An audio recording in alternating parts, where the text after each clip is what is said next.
3 minutes remaining.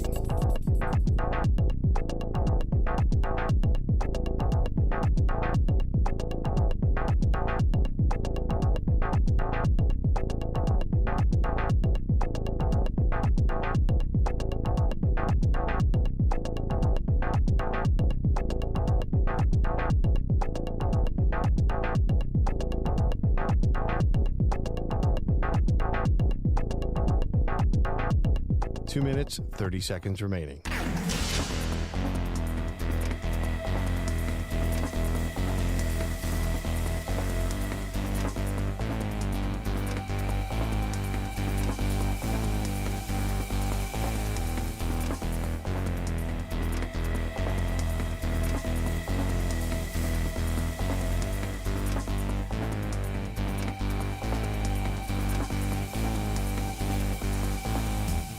Two minutes remaining.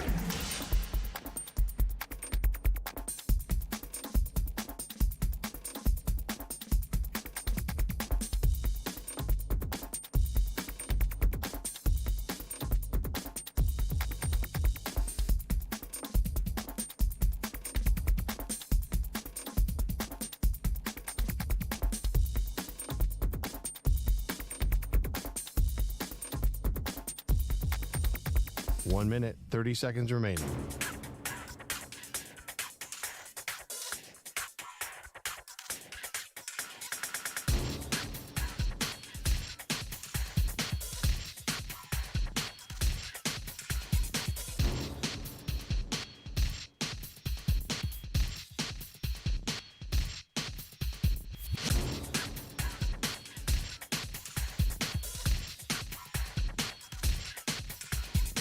One minute remaining.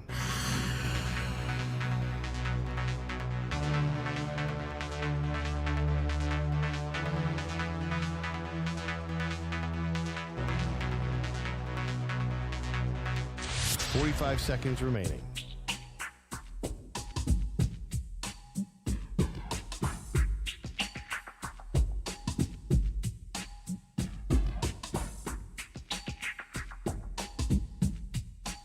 Seconds remaining.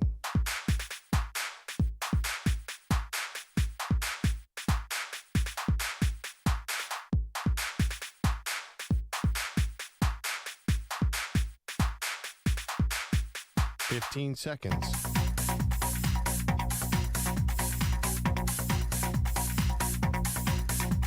Break ends in 5 seconds.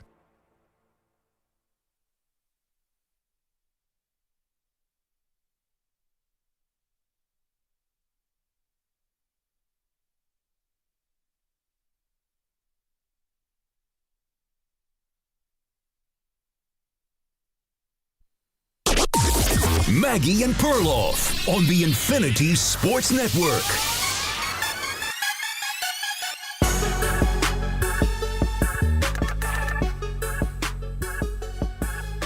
The nickname bracket is alive and well. Got a lot of news from the weekend to go along with it. Good morning, Andrew Perloff. Good morning. Okay, so we've got some nickname results for you, but we also have a couple of things percolating on the stove, which is, number one, Scottie Scheffler wins the Open Championship, Pearl. But if he is and continues to be the face of golf, is that a good thing for the sport? Because right now, I think he's thought of being a little bit boring, even if he can be dominant, and he has not captured the casual fan in the way that some other stars of the sport have done. Yeah, but he is also more dominant than anyone we've seen lately. 164 weeks at number one in a row, kind of challenging. He's getting closer to the Tiger territory. I personally think the winning is all that matters, because if he starts to chase records, and it's a long way away, and I don't think he's going to get there personally. If he started to chase Tiger at 15 majors, it would be a sight to see, because I think people love a winner. So the first 25 majors between Scottie and Tiger, right? Just taking their first 25, because yesterday was the 25th major that Scottie Scheffler had competed in. So, and he's now won 4 majors, and it's the exact amount of days between his first major win and his 4th major win as Tiger Woods had in his first major win and his 4th major win. Now, obviously, they were very different ages. Tiger was winning all these at 19, and from 19 to like 25. Scottie didn't start winning majors until he was 25, and now he's 29 years old. So the first 25 majors, sort of stacking up Scottie and Tiger. 20 top 10 finishes for Scottie, 18 top 10 finishes for Tiger. Tiger also had 6 major wins to Scottie's 4. They both had 9 top 5 finishes. And I'm sorry, did I say top 25 finishes? Tiger 18, Scottie 20, top 10 finishes, Tiger 12, Scottie 16. So they are comparable. And I don't think that's comfortable for a lot of people because Tiger was such a phenomenon and was doing it in such dominant fashion, although Scottie has been dominant as well. But the idea of comparing Scottie and Tiger and putting them on even footing, I think does not sit well with a lot of casual fans. Really? I'm not sure that anyone's really ready to call Scottie the next time. I mean, he is getting these Tiger conversations. I mean, Koepka actually won at an even faster rate when he was even younger. He won 4 majors in a 2-year span. I just think that what happened, though, Koepka got hurt and Spieth fell apart. Like, we've had flashes in the pan. Like, this is, to me, he's at 4, right? Yep. So all this dominance, he's at 4 majors, and those stats are eye-opening, but they're not really, because if he doubles this, he's halfway to where Tiger was. So if we can start to move in that direction for real, then it's massive. And here's the question: like, health, will that hold up? Well, I mean, he's a little bit older, obviously, than where Tiger was when he was winning. But Tiger had a violent swing. We know he was working out with Navy SEALs. He was just too much on his body, let alone all the other stuff that was going on off the course, which contributed to some of the not to say downfall, but it was one of the biggest sports scandals maybe of all time that Tiger Woods was involved in. So the Scottie-Tiger comparisons. Do you like it? Do you see it or not? Obviously, what Tiger meant to the sport, too, Scottie's not in that realm. Tiger was a different force culturally, but Scottie, just by virtue of being a winner, do you feel like these comparisons are right on or not? Just imagine, though, for a second, if he won next year's Masters, don't you think this would start to become a thing? Like, I think even the casuals would be fascinated by who is this guy? Like, why is this boring guy who seems like more like a dad who talks about going to a Chipotle after the Chipotle? Sorry.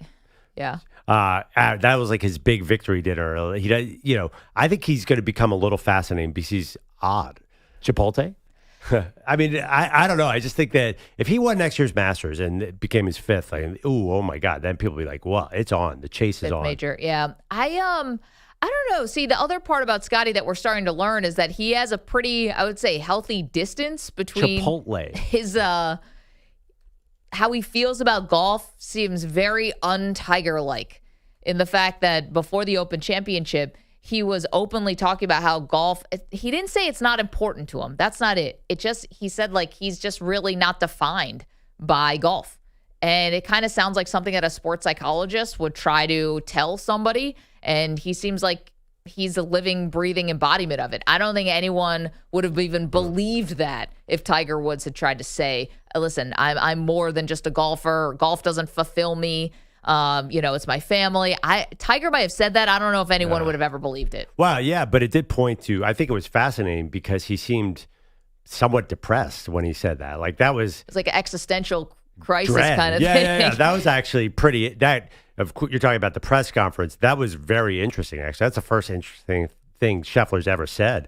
Like, yeah, which is basically like, I don't need this. It's not as fulfilling as you think, everybody. Yeah, it felt like... Does that seem like someone who's ready to break Tiger's record? I don't think so. But it felt like, hello, darkness, my old friend behind him. Then he goes out and wins. Yeah. So I think the dichotomy of him not caring as much and being a better player is a bit interesting. But again, we love winners. And you keep saying, I didn't love Tim Duncan. Took Tim Duncan a long time to get those rings. That was how many years? 15 years. Right. Well, what do you think Scottie's going to need to break Tiger's record? That's not going to happen overnight. How many did Tim get? 4. 5. 5. Sorry. 3 in the first, 8 years of his career? 7? It Yeah. wasn't like it was a long haul. So how many is Scottie won? 4 in how many years? 4 and like 4. Yeah. I just think if it took him 15 years to get to 5, that would not be as exciting. So I just think he has to keep this pace going. Real, if Scottie does it over, say, a 15-year span, it won't be exciting. But if he keeps up this pace and wins 1 or 2 majors every year for the next 3 years, it'll be huge. I think he'd be a massive star despite his total lack of personality. Listen, I think it took Tiger like 11 years. That didn't happen. For 15. They're 15, Yeah. right? But okay, so it might take another decade. Like this is what we're talking about when you're going rarefied air. It's not going to happen in the next 5 years. That'd be crazy. So if he won, how many years? If he won 1.5 for the next 5 years, that would be 7 more majors, and he'd be up to 11, and then he'd be 35. That would be fascinating. Like then you'd be like, he's got to catch him, right? That's what we said about Tiger with Jack. Yeah. Never happened. Well, the thing about golf is these days, it seems like everybody hurts their back, which I relate to. Yeah, like, ouch. Yeah. Because they have to drive too far. Back in the day, yeah, and I don't buy, the one thing I disagree with you guys on is like, you don't need this electric personality to be interesting as a golfer. Like, I don't think, personally, I don't find, or you don't need this style like this. There's nothing really you could do on the golf course that's so dramatic that you're going to be that much more interesting than any other golfer to me. Yeah, you and I will differ on that. I think people who have these huge drives or amazing putting or have this one thing or the ability to melt down, I think is way more interesting. Can I bring up something, though? You just mentioned your back. I was happened to be furniture shopping a little bit yesterday and had to go into a mattress store. Sounds awful. Yeah, it was whatever. But have you guys shopped for a mattress lately? No. Okay. No. So you go in there. Do you know what mattresses are promising these days? What the hell does that mean? Like you'll go in to buy a mattress now. And it's like, this will stop your snoring. Sure. This you will wake up with no aches and pains. Like it's a little cooler on this side of the yeah. bed. Well, that's just like the technology, right? But it's almost like they're promising you're going to stop someone from snoring and you're going to make sure all their aches and pains go away. A mattress can't do that. Are you a snorer with back pain, Maggie? I'm not a snorer with back pain, and thankfully my husband doesn't snore, or else I think I'd have to sleep in a different room. Because Are you saying that the sleeping industrial complex is maybe exaggerating some of its things? Okay. Big mattress You're out is for making big mattress. a lot of claims, and it's like mattresses are crazy expensive, so maybe you feel like you need all these bells and whistles, but. Can a mattress tell you you're not going to wake up with back pain? How could you make that claim? Have you ever slept on a bad mattress? Well, that can cause back pain, but let's say I pulled a herniated disc in my back. There's no mattress on planet Earth that's going to help that. Yeah, but I mean, you want a mattress that won't make it worse, right? Sure, won't make it worse, but I think it's a big claim to say you're going to wake up with no aches and pains. You don't know that. How did we get here? You don't. Well, I got you lost a mentioned little your bit. back pain. Oh. And I happened to be looking at mattresses yesterday that promised Did you buy one? to take away your back pain. No. My kid just really had to use the bathroom because that was another thing that happened. Nice bathroom? My husband took him. Can I tell you something that happened you went yesterday? in the mattress store to use the bathroom. Yeah, because we were furniture shopping. We were in one of those strip malls that just like only has Got it. furniture-y That stuff. sounds so New Jersey. Yeah, it is. It was. Can I ask the guys in here a question, though? You only work with 3 of them. Yeah, and I have access to all your brains.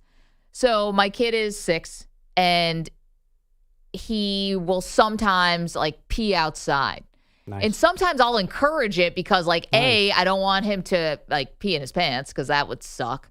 But also, I feel like sometimes you guys can do that, but it's teaching him the nuances of where you can go and where you can't go. So like right outside the furniture store, that's a no. Sure. But to the side of the furniture store, like where? What's Yeah, what's to the side, behind it. I mean, A strip mall is a little bit of a tough spot. right. Man, When you're 6 years old, though, our daughter, I should say, she used to squat in the middle of the street in Brooklyn at like 4 or 5. Dangerous. I'm not exaggerating.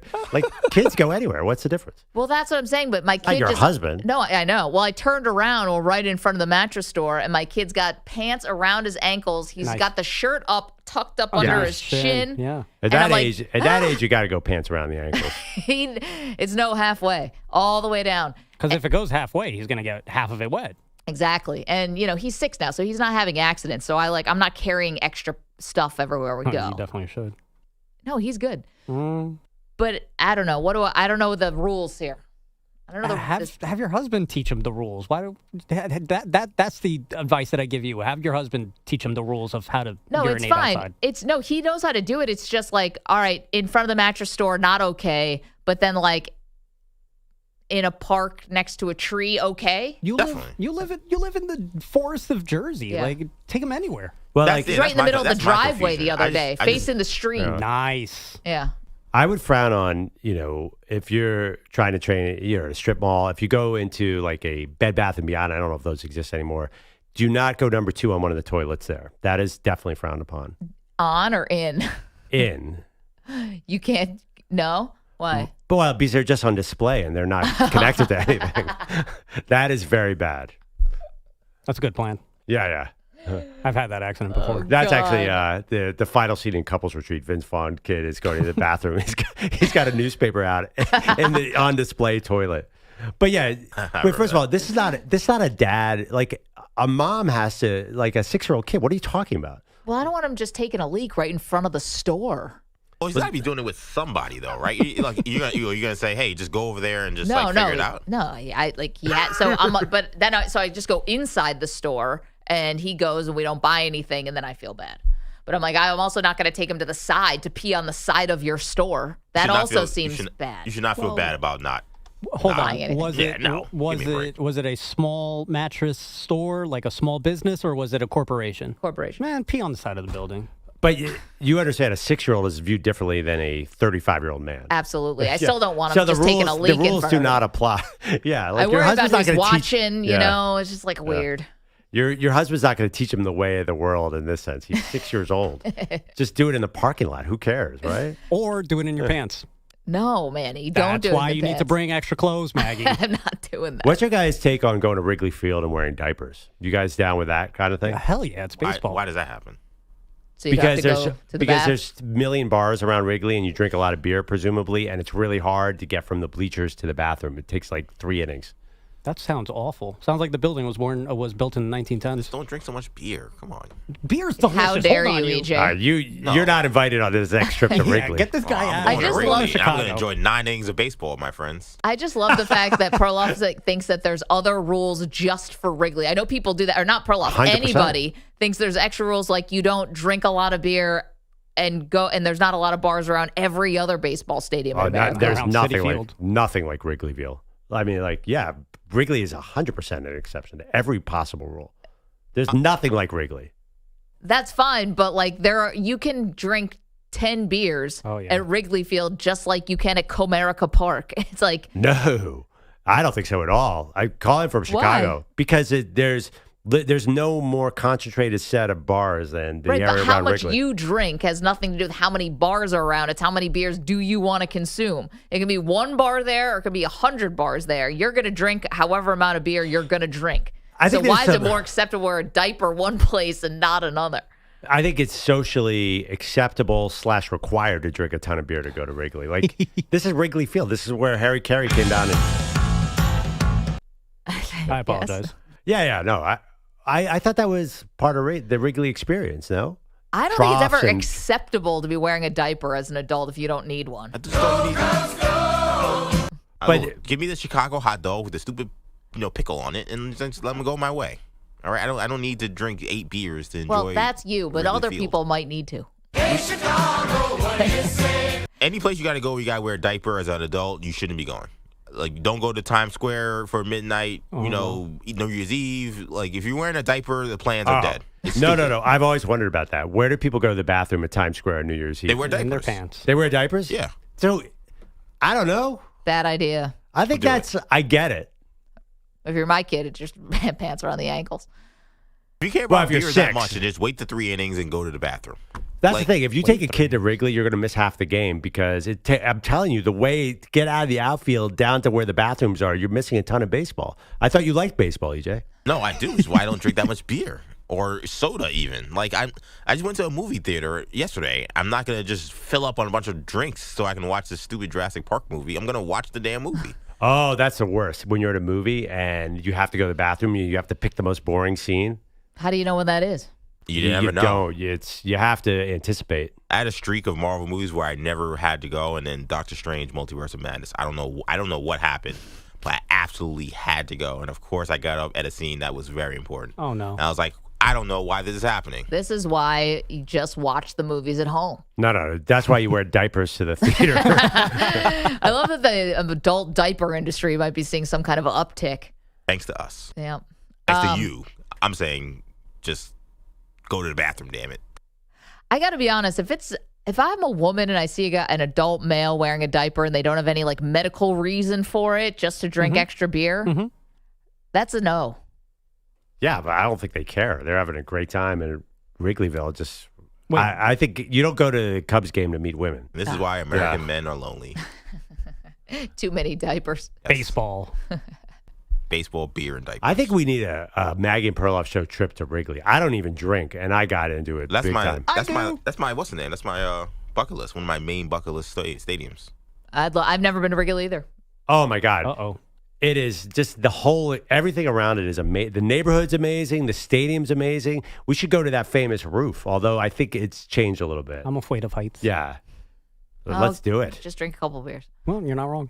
No, 24 beer. Like, you can't drink a couple beers. It's Wrigley, man. You got to step up your game. Challenge accepted. Do you realize, though, if the four of us went to Wrigley, of two people who don't drink, and then Manny and I, it's a lot of pressure on me to try to keep up with Manny. I'll be in a coma. I swear to drunk. I'm not guy. Bogusch can help. You got 5. Oh, Bogusch wants to go. I mean, Perloff has said, no thanks on so many Bogusch offers. I'm surprised he'd even want to have any part of this. Yeah, I'd prefer if Bogusch didn't come, but he can come, I guess. Maggie, you just wear a diaper. You're fine. That's a big no. That doesn't. It's not. It's sitting not, there in your own Oh, get your boy a urine diaper. is How not about exciting to you for a baseball game? Why don't you get your boy some pull-ups? Who, Lucas? Yeah. We already are out of that phase. I'm not going back, and you can't make me. Listen, beggars can't be choosers here. Is he going to pee on the side of the building, or is he going to wear diapers at 6 years old? Peeing on the side of the building. Pee in the building. I'm not going back to diapers. 888-710-4ISN, 888-710-4476. All right, well, got to take a quick time out. Coming up next, we have results for you for 2 of the regions of the Maggie and Perloff greatest sports nickname of all time bracket. Some very, very unique results here. A little surprised by you guys. Get to that next, MVP.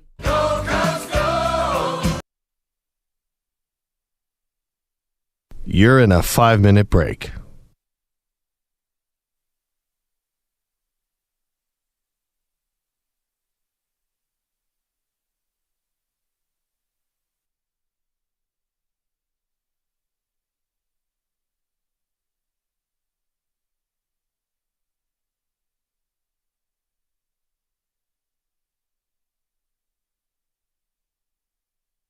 Four minutes, 30 seconds remaining.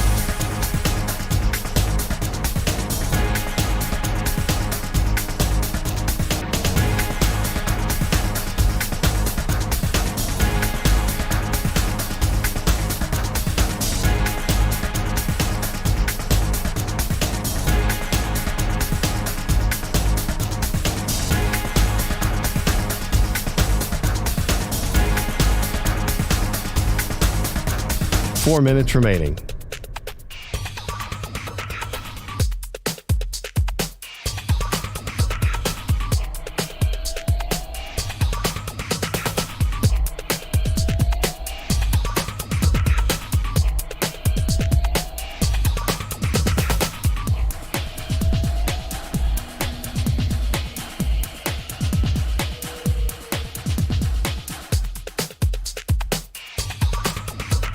Three minutes, 30 seconds remaining.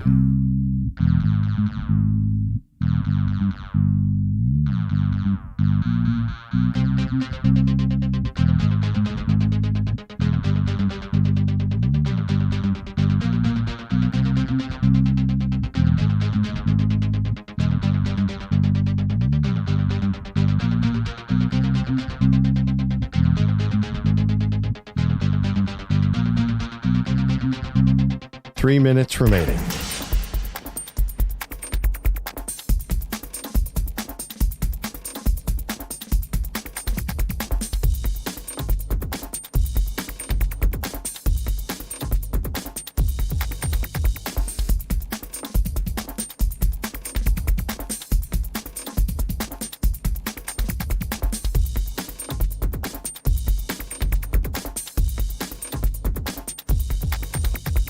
2 minutes, 30 seconds remaining.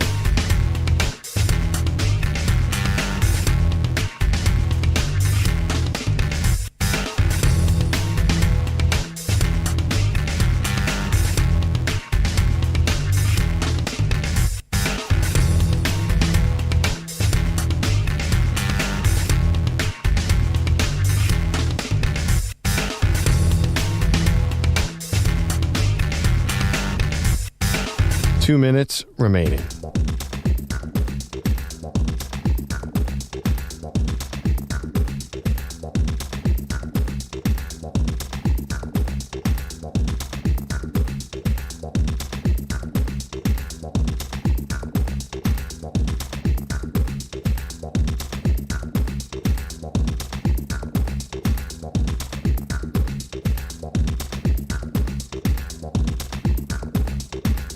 One minute, 30 seconds remaining.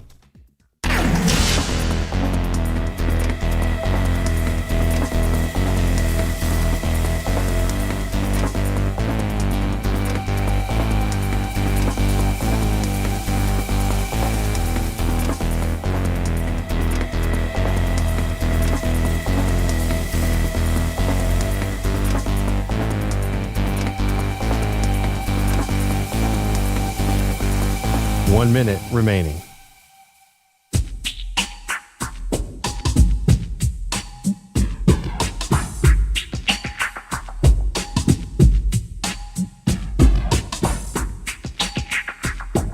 Forty-five seconds remaining.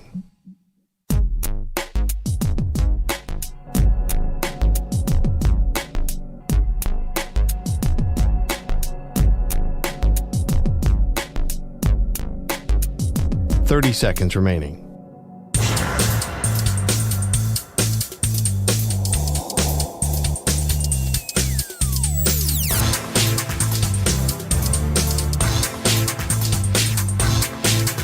Fifteen seconds.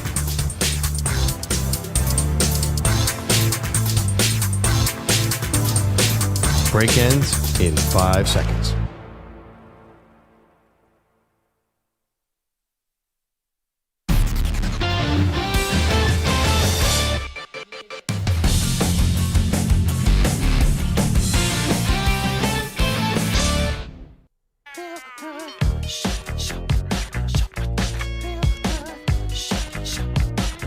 Welcome back, Maggie and Perloff Show. Maggie, I have my finger on the pulse of America, and I will prove it.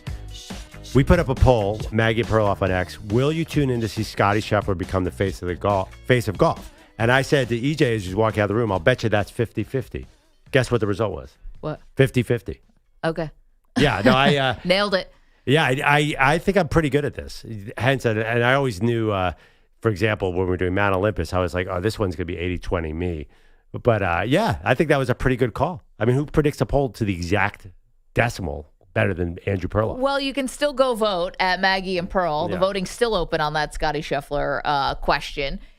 It will be open for the next 24 hours. We'll get to our greatest nickname in sports bracket reveal.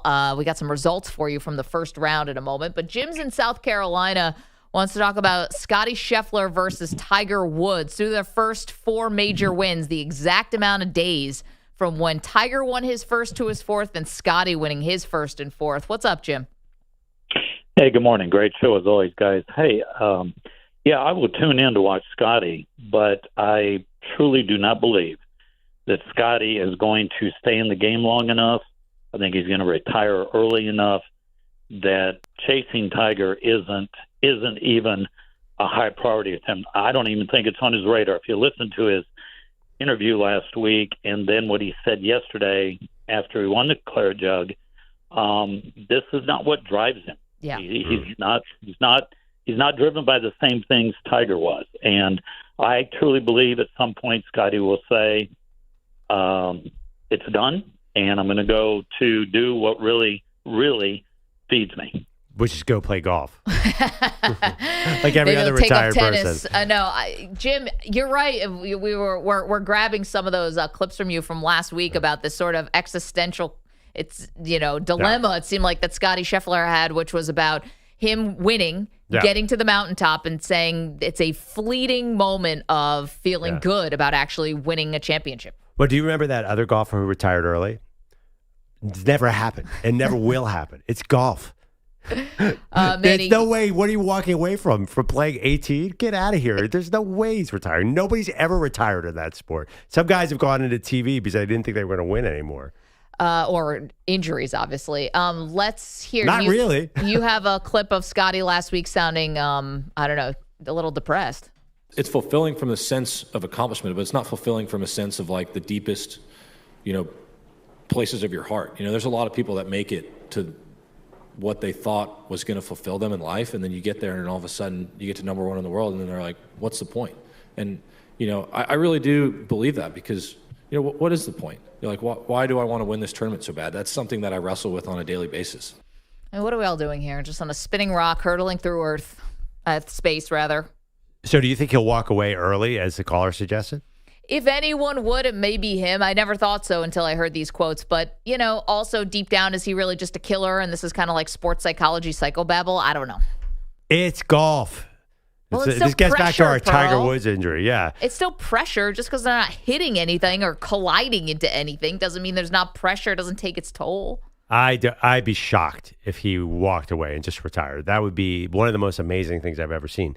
Because, again, he's a human being. What do you do when you retire if you're good at golf? You go play golf. Well, they it have to doesn't find make a different any outlet. sense. Pickleball, something like that. Okay. Talking about hard on the body. Pickleball, he'll end up twisting an ankle. No, he's in for the duration because he's got this healthy attitude too. It'll help him play longer. He's fine. Don't worry, Jim. He's gonna play forever. Let's get to our nickname bracket. From the fridge to the great one, it's Maggie and Perloff's search for the greatest nickname in sports.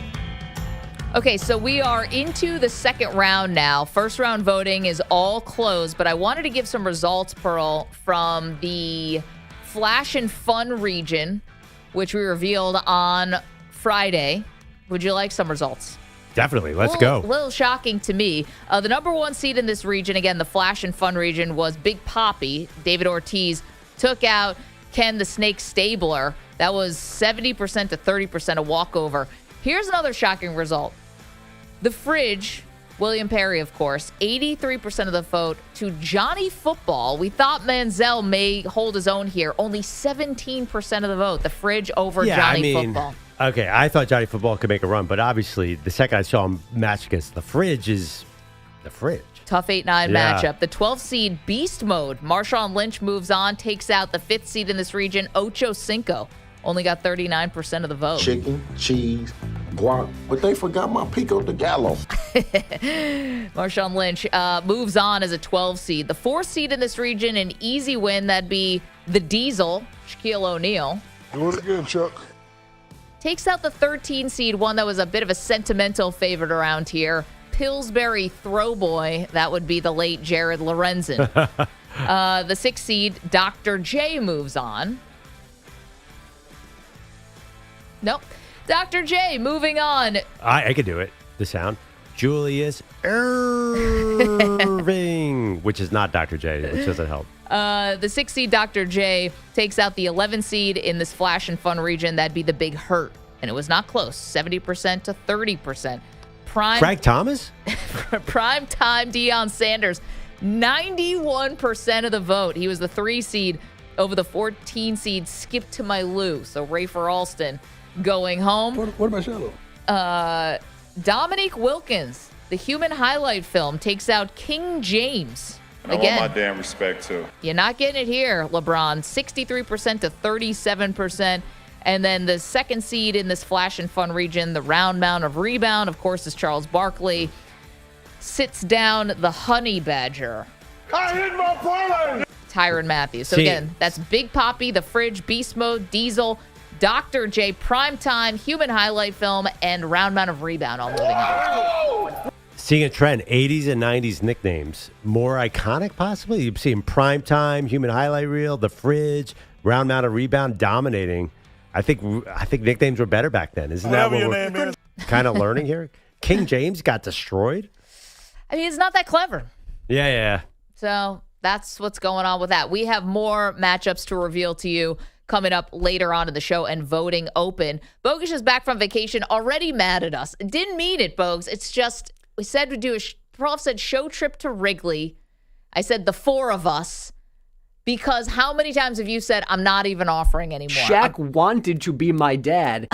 Don't even want to do it anymore because Perloff has said no to you so many times about the road trip. You can backtrack all you want. You can blame it on Pearl all you want, but words have meanings. And I heard the words. Apparently, Manny said something similar as well, where, again, I'm just not part of the count. That's fine. I appreciate the clarity, guys. I don't have to try hard anymore. I can just sit back. I'll come in. I'll read my sports news. I'll go back to my desk and sit there by myself. It's fine. It's fine. You don't want to go on a trip where EJ's like, well, people should stop drinking so much beer before they watch a Cubs game. That sounds like a great time. I just wanted to be part of the group. And Will you wear a diaper? It's been this long. It's not going to work, so it's fine. You ever been? It feels like you might have been at Wrigley. I was at Wrigley 2 summers ago. Yeah, 2 summers ago. But did you get the vibe that that's a stadium where you drink beer more than other stadiums? It's part of the culture there. I don't know. People seem to be good at drinking beer. It doesn't matter where or when. I don't know if more is drunk at Wrigley, but really? I mean, people are always drinking. That's what Damn I right. said. It doesn't matter if you have 1 bar or 100 bars. If you're going to drink 17 beers, you're going to drink 17 beers. Yeah. That's my thought. Wait, Bogusch, you would never wear a diaper to Wrigley. So before you guys insulted me again by not counting me, I was thinking I could physically wear a diaper. I don't know that I could bring myself to go in the diaper. Well, you're usually so blind drunk you don't realize. I think that's the point. But right? I can't even relax enough to go in the ocean. Man. So I don't know that I could just sit there and go, I'm just going to pee now in my diaper. You could tell me that the diaper is 100% leak proof. There's no one's going to know. And I don't think I could actually do it. You just can't let it go. This guy's never peed on the side of a building. You can just tell.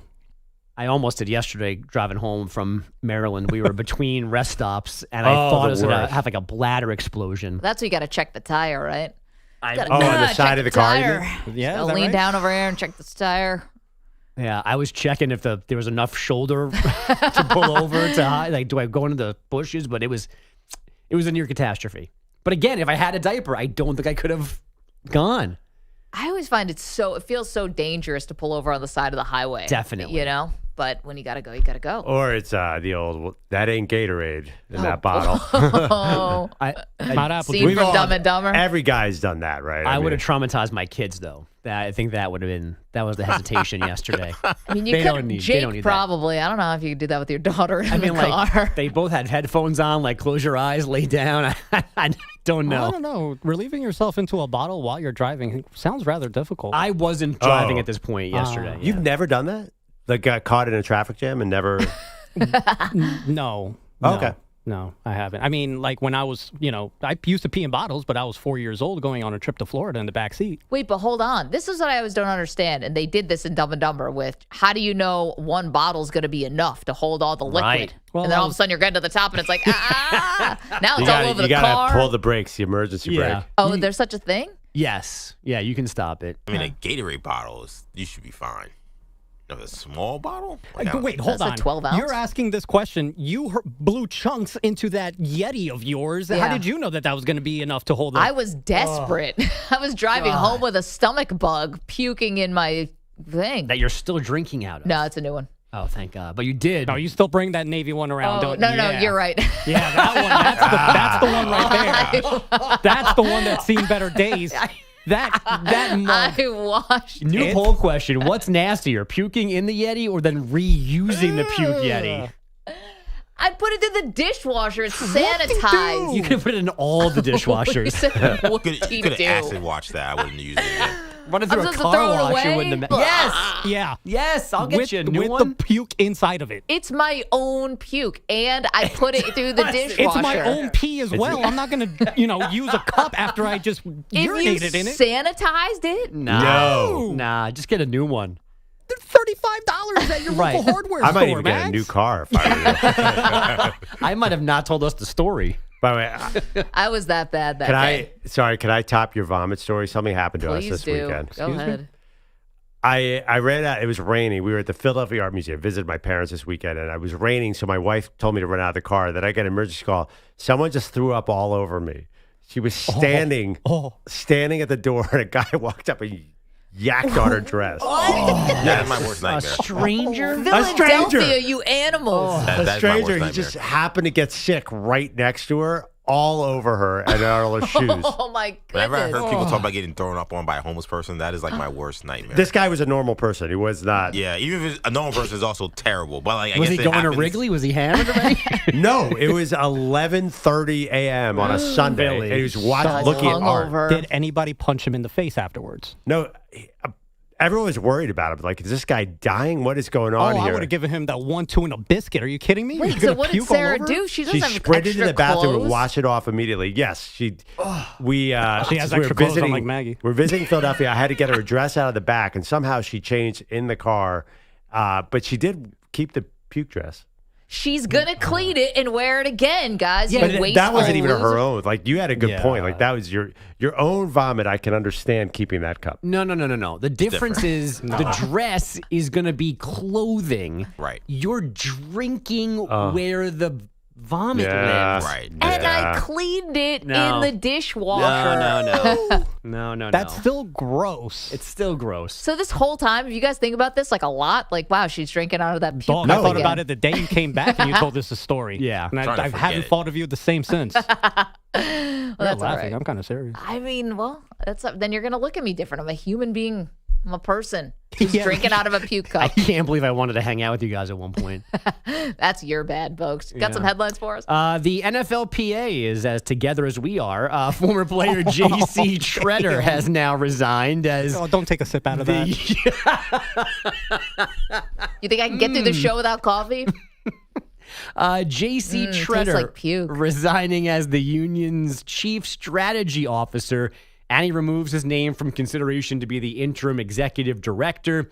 Lloyd Howell had that job until stepping down late last week because of all the drama swirling around him, and Treader was connected to a lot of it, which is why some players didn't want him to be in the mix to replace Howell. Now that won't happen. The PA's executive committee was to meet last night to vet some other candidates for that top job. Wait, I'm sorry. Can we get the details of Lloyd Howell? Have you guys seen this? So nobody knows who this guy is, right? Yeah. He was just some finance guy who became like the Players Association executive director. Nobody knows who this guy is. And I don't think anyone did, even with all this chaos going on, until ESPN dropped a story, what was it, Friday night, about one of the reasons why he resigned is because he had all these charges to the strip club. By the way, I saw that headline. And that's how business works. Everybody charges the strip club. Okay, so there's two charges. Yeah. One is a $750 car service that he had pick him up from the airport, then wait for him at the strip club, and then take him to a hotel. He was at the strip club for like 6 hours. A lot of business. Again, A lot of deals to and- What? negotiate. All the tariffs? sell. Do you know how this thing works? What do you think those strip clubs are doing? Okay, then the second one was $2,500 at the strip club, Magic City in Atlanta. Yeah, now, That's been the afternoon. That's just on He's going wings. for the win. Going for the win. yeah, there for the food, I'm sure. What are we going to do about these strippers? But here's the thing. I understand that business gets done at strip clubs, but then you don't expense that Yeah, you back do. to the union. Pearl. Yes, of course you do. Yes, strip clubs are famously expensed by business people. Famously. Okay, but this is not your average business. It's a union. Yeah, it's even worse. Like, what do you think unions? Unions are experts at breaking rules to get more expenses. That's what unions do. I don't know if it's I think if you are a union, don't you have to operate like where every dollar has to be accounted for and all of that stuff? No, I'm saying, or you could be audited. Like, you have to say that it's at the strip club, and then the rest of the members have to be like, are we okay with this? Are we not okay with this? And the guy resigned. So obviously it's not all copacetic. And they got a private room at that strip club. I wonder what happened there. Clearly. Or I don't know. I'm not sure how much it costs in Magic City. I'm not getting involved in this union discussion, but they are quite known for Then why do you resign? bending rules. I mean, he resigned because there was a conflict of interest and some other stuff, but he didn't resign before any of that stuff happened. And then the strip club stories drops, and then he resigns. If it's so obvious that everyone does this, then why do you resign? I mean, I think there was a lot of things going on here, but going going to a strip club and expensing it doesn't seem that crazy to me. For this, it seems like a lot of NFL players do go to strip clubs. I've been to a strip club in South But they don't Philly. bill the Bengals after the fact. I don't know.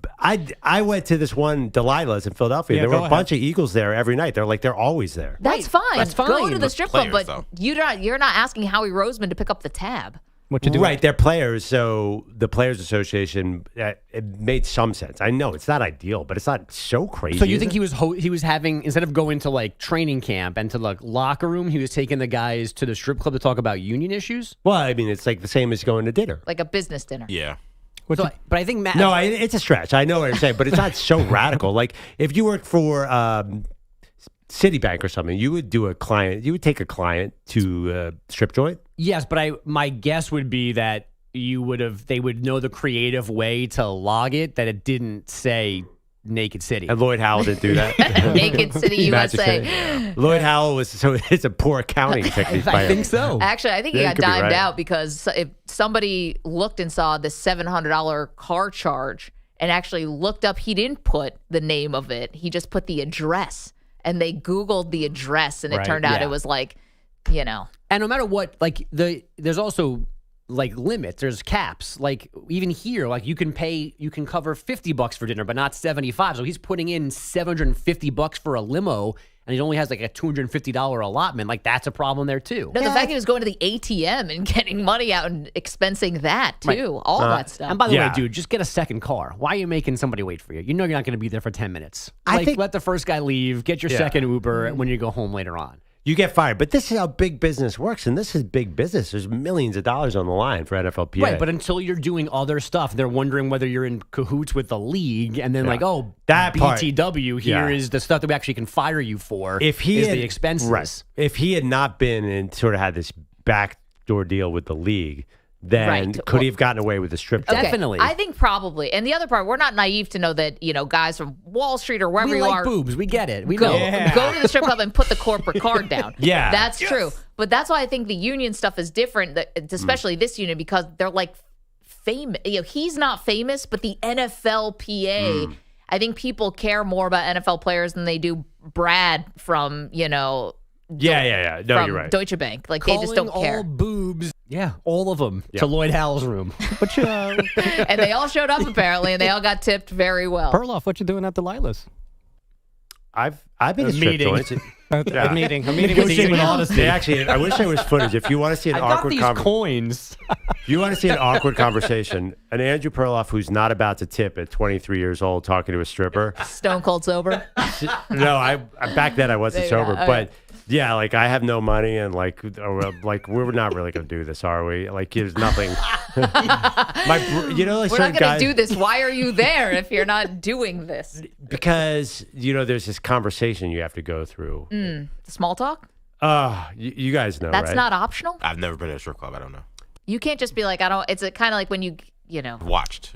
You have to TV do shows. small talk. They You have come to up. do small talk. You have to.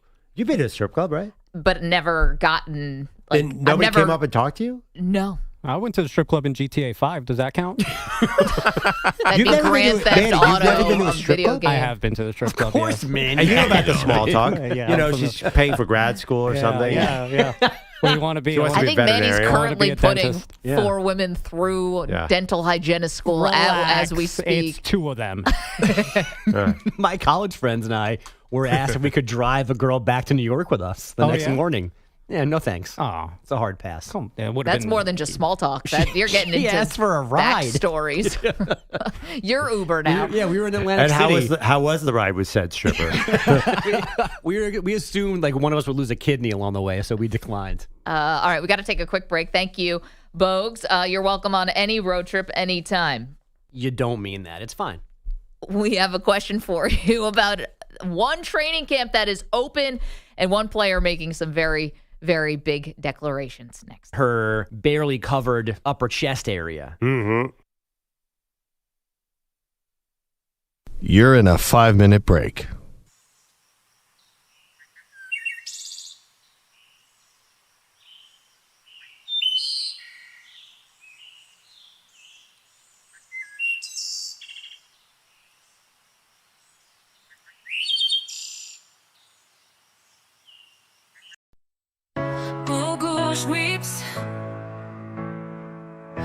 He's got the road trip blues. Left behind, feeling like he's bound to lose. Andrew Bogusch, lost in the fog of Goff. Bogusch can't see his way. People are his voices is.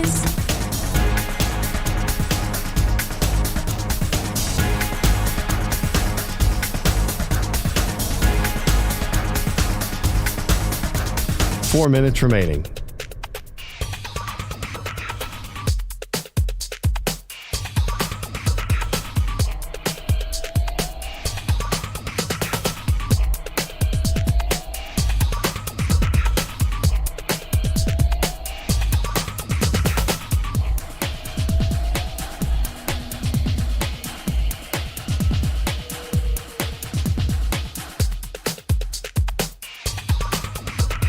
Three minutes, 30 seconds remaining.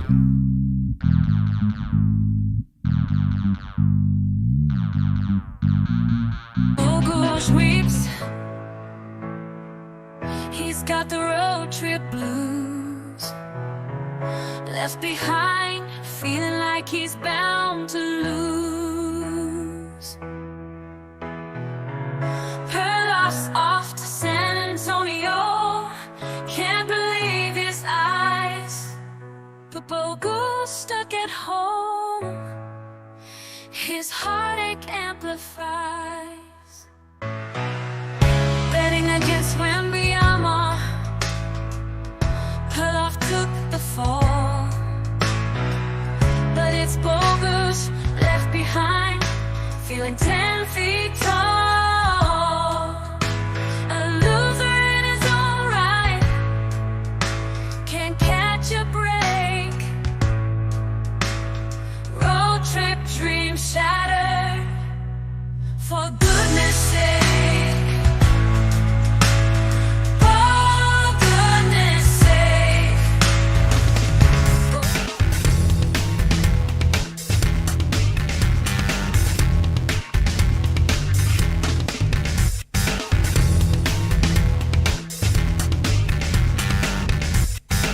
2 minutes remaining. This is it, folks. The grand finale under the golden arches of the stadium. Grimace, our favorite purple pitcher from McDonaldland. Hey, it's Andrew Perloff. I'm genuinely impressed with NBC's Al Michaels AI, a revolutionary addition to Olympics broadcasting. This AI doesn't just mimic Michaels' iconic voice, it encapsulates his deep understanding of the games and storytelling prowess. By analyzing decades of Michaels' commentary, hey, it's Andrew Perloff. I'm genuinely impressed. I'm Peter Schwartz, and I've got to say, the Al Michaels NBC AI is a marvel in sports broadcasting.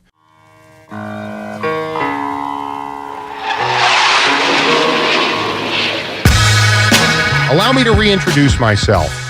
My name is Hav, O-H to the O-V.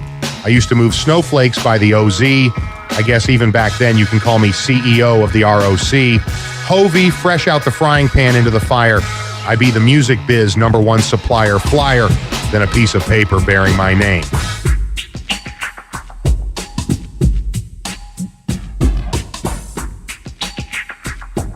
$45 seconds remaining.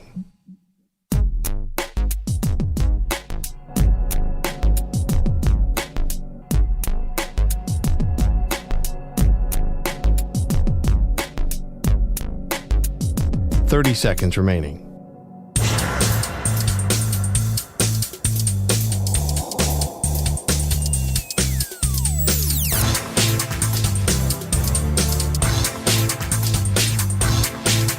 $15 seconds.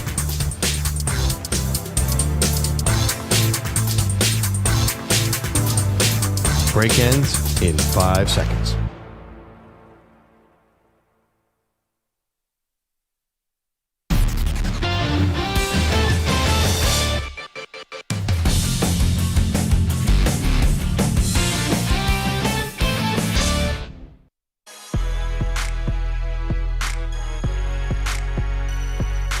Is it acceptable to wear a diaper to go see a Cubs game because there's so many bars around Wrigley Field? Welcome to the show. Maggie Gray, Andrew Perloff. We've got other stuff besides that burning question, but Rick is in Myrtle Beach. wants to call in about it. What's up, Rick? How are you? I'm good. Good morning.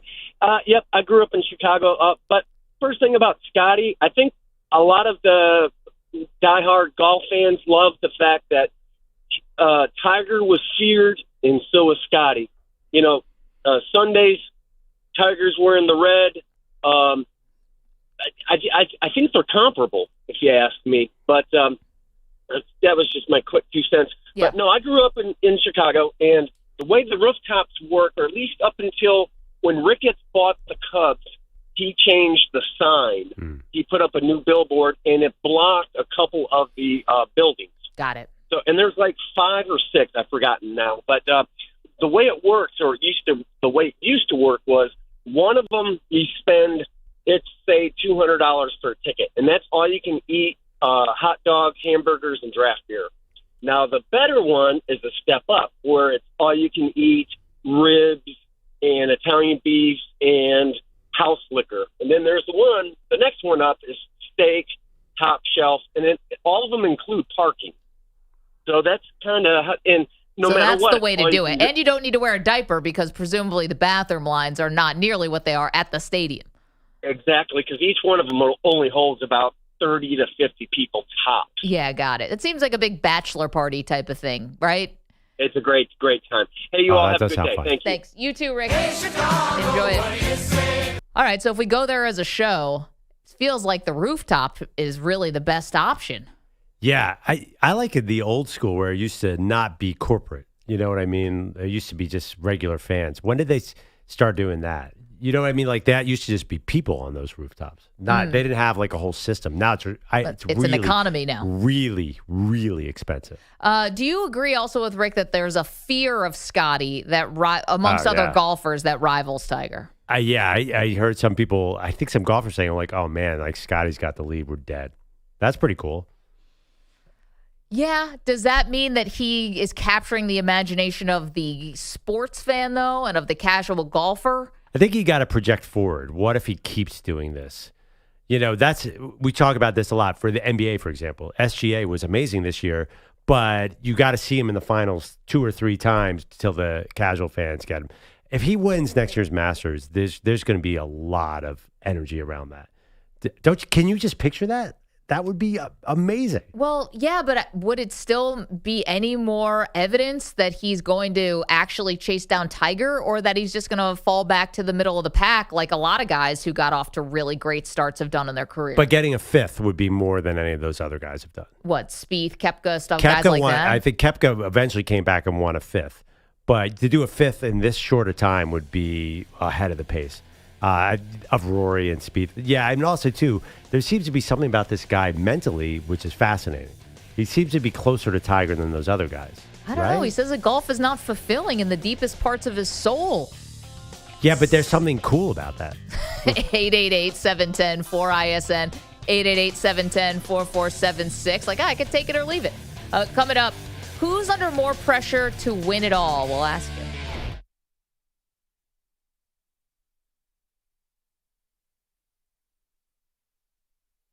You're in a 5-minute break.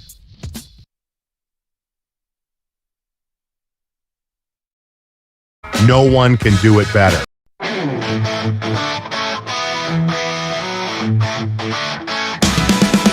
Bogusch was perked on top of this game, but Maggie and Perloff played a different name. Caught up with Kevin Bubber. The kid.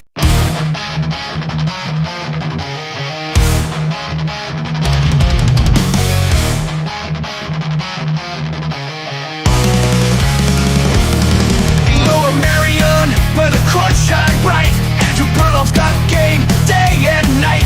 He's a star on JV, got the skills to pay, but Ernest Pendleton still got something to say. Perloff's got the racket, got the move so sweet, but Pendleton's got the mouth can nobody beat. He's a bully on the court, but Perloff won't give in. He's a tennis superstar in his own skin.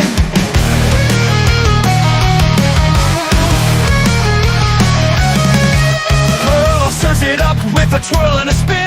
Pendleton's got a comet that's always within, but Andrew won't let it get him down. He's got his eyes on the prize in this tennis town. Perloff's got got the racket, got the move so sweet, but Pendleton's got the mouth, can nobody beat. He's a bully on the court, but Perloff won't give in. He's a tennis superstar in his own skin.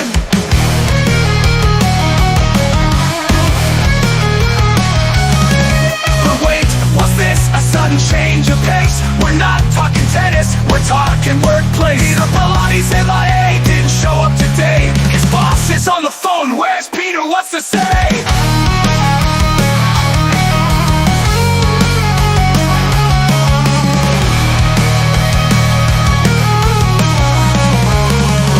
Pilates got the absence, got the no-show flair, but his boss is on the case with the "you're fired" air. He's not a tennis star, just a slacker supreme. Peter Pilates, where are you? It's time to be seen.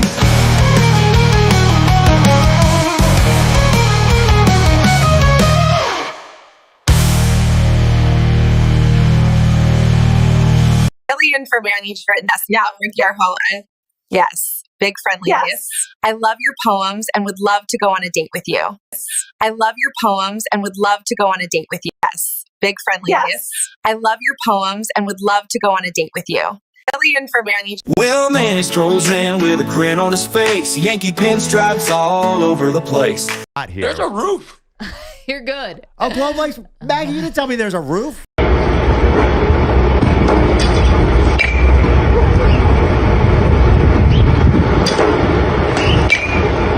This is Daly. I'm out here. And Cap, I think you're great.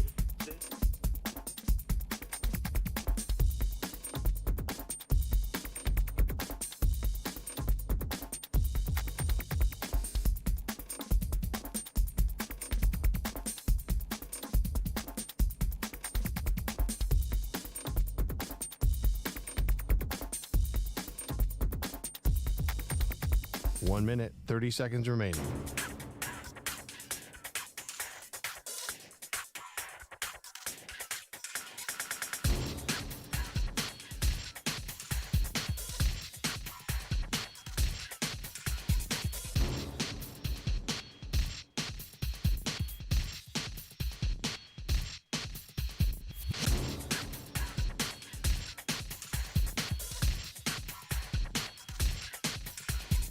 One minute remaining.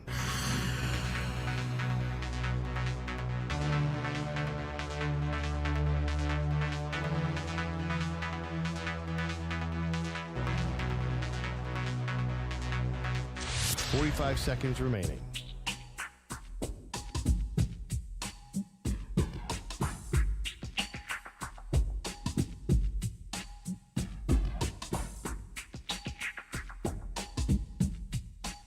Seconds remaining.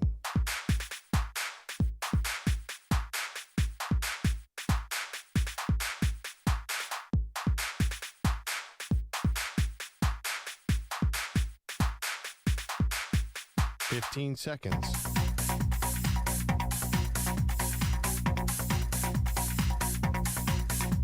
Break ends in 5 seconds.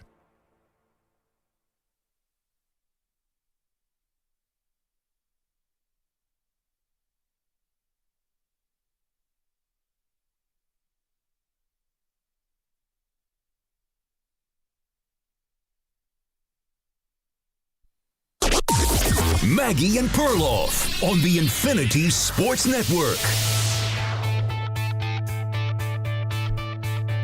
Who will wear it more if the Detroit Lions do not win the Super Bowl this year? Because that's the expectation. NFL training camps open across the country. Pearl, good morning. How you doing?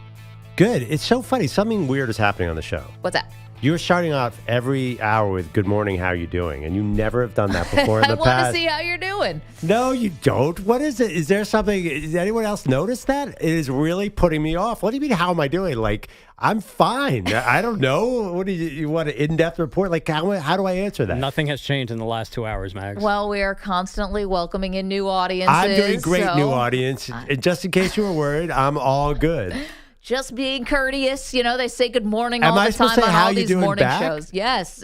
That's of course you're supposed to say good morning back. When you're living in society. A little bit behind the curtain. When we first started, I came in, and I'm like, most shows start off with a little chatter, a little polite chatter. And Maggie's wanted to get right into it. She said, nah, let's start immediately with the sports debate.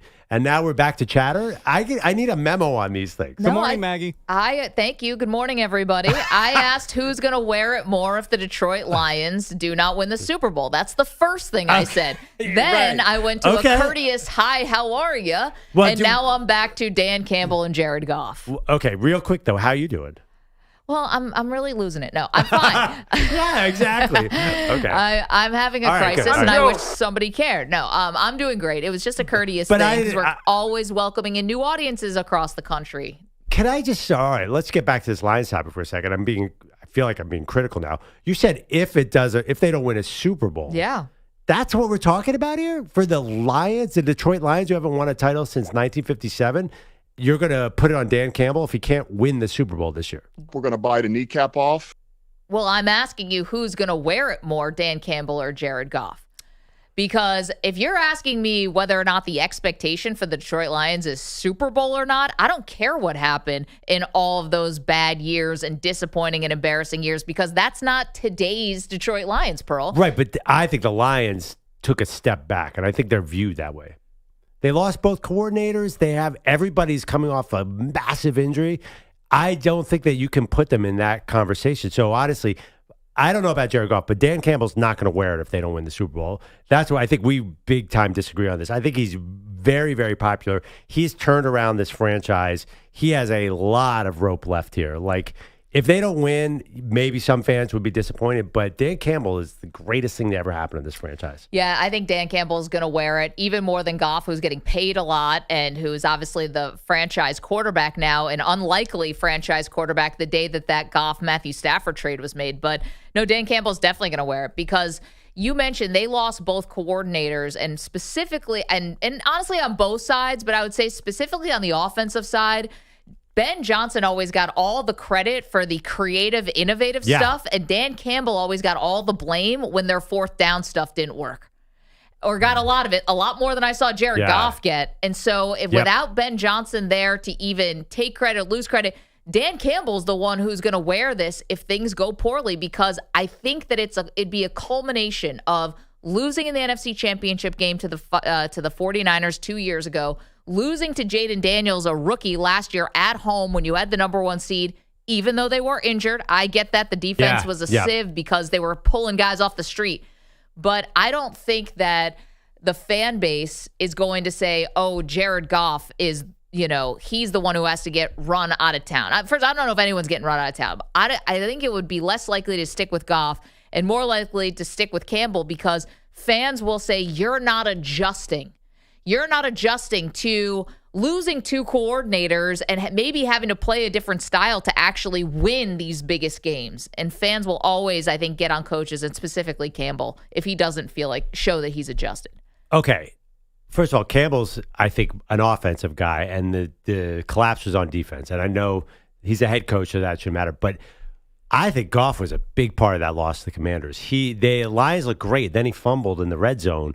You can't do that, dude. He needs a big-time step up. I think Goff would be more of a problem. If you're looking at the Lions don't win this year, they're going to look at that situation and be like, can Jared Goff get us there? I don't think they're going to say, is Dan Campbell get us there? Because Dan Campbell, Ben Johnson was kind of a line. Like, he doesn't exist without Dan Campbell. Dan Campbell said, I want to be aggressive as all get out. And Ben Johnson, of course, liked to go on fourth down too. So I think that he does get some credit for the offense. I think if they can't get over the top, they might wonder, hey, we have all these great players around. Do we have the right quarterback?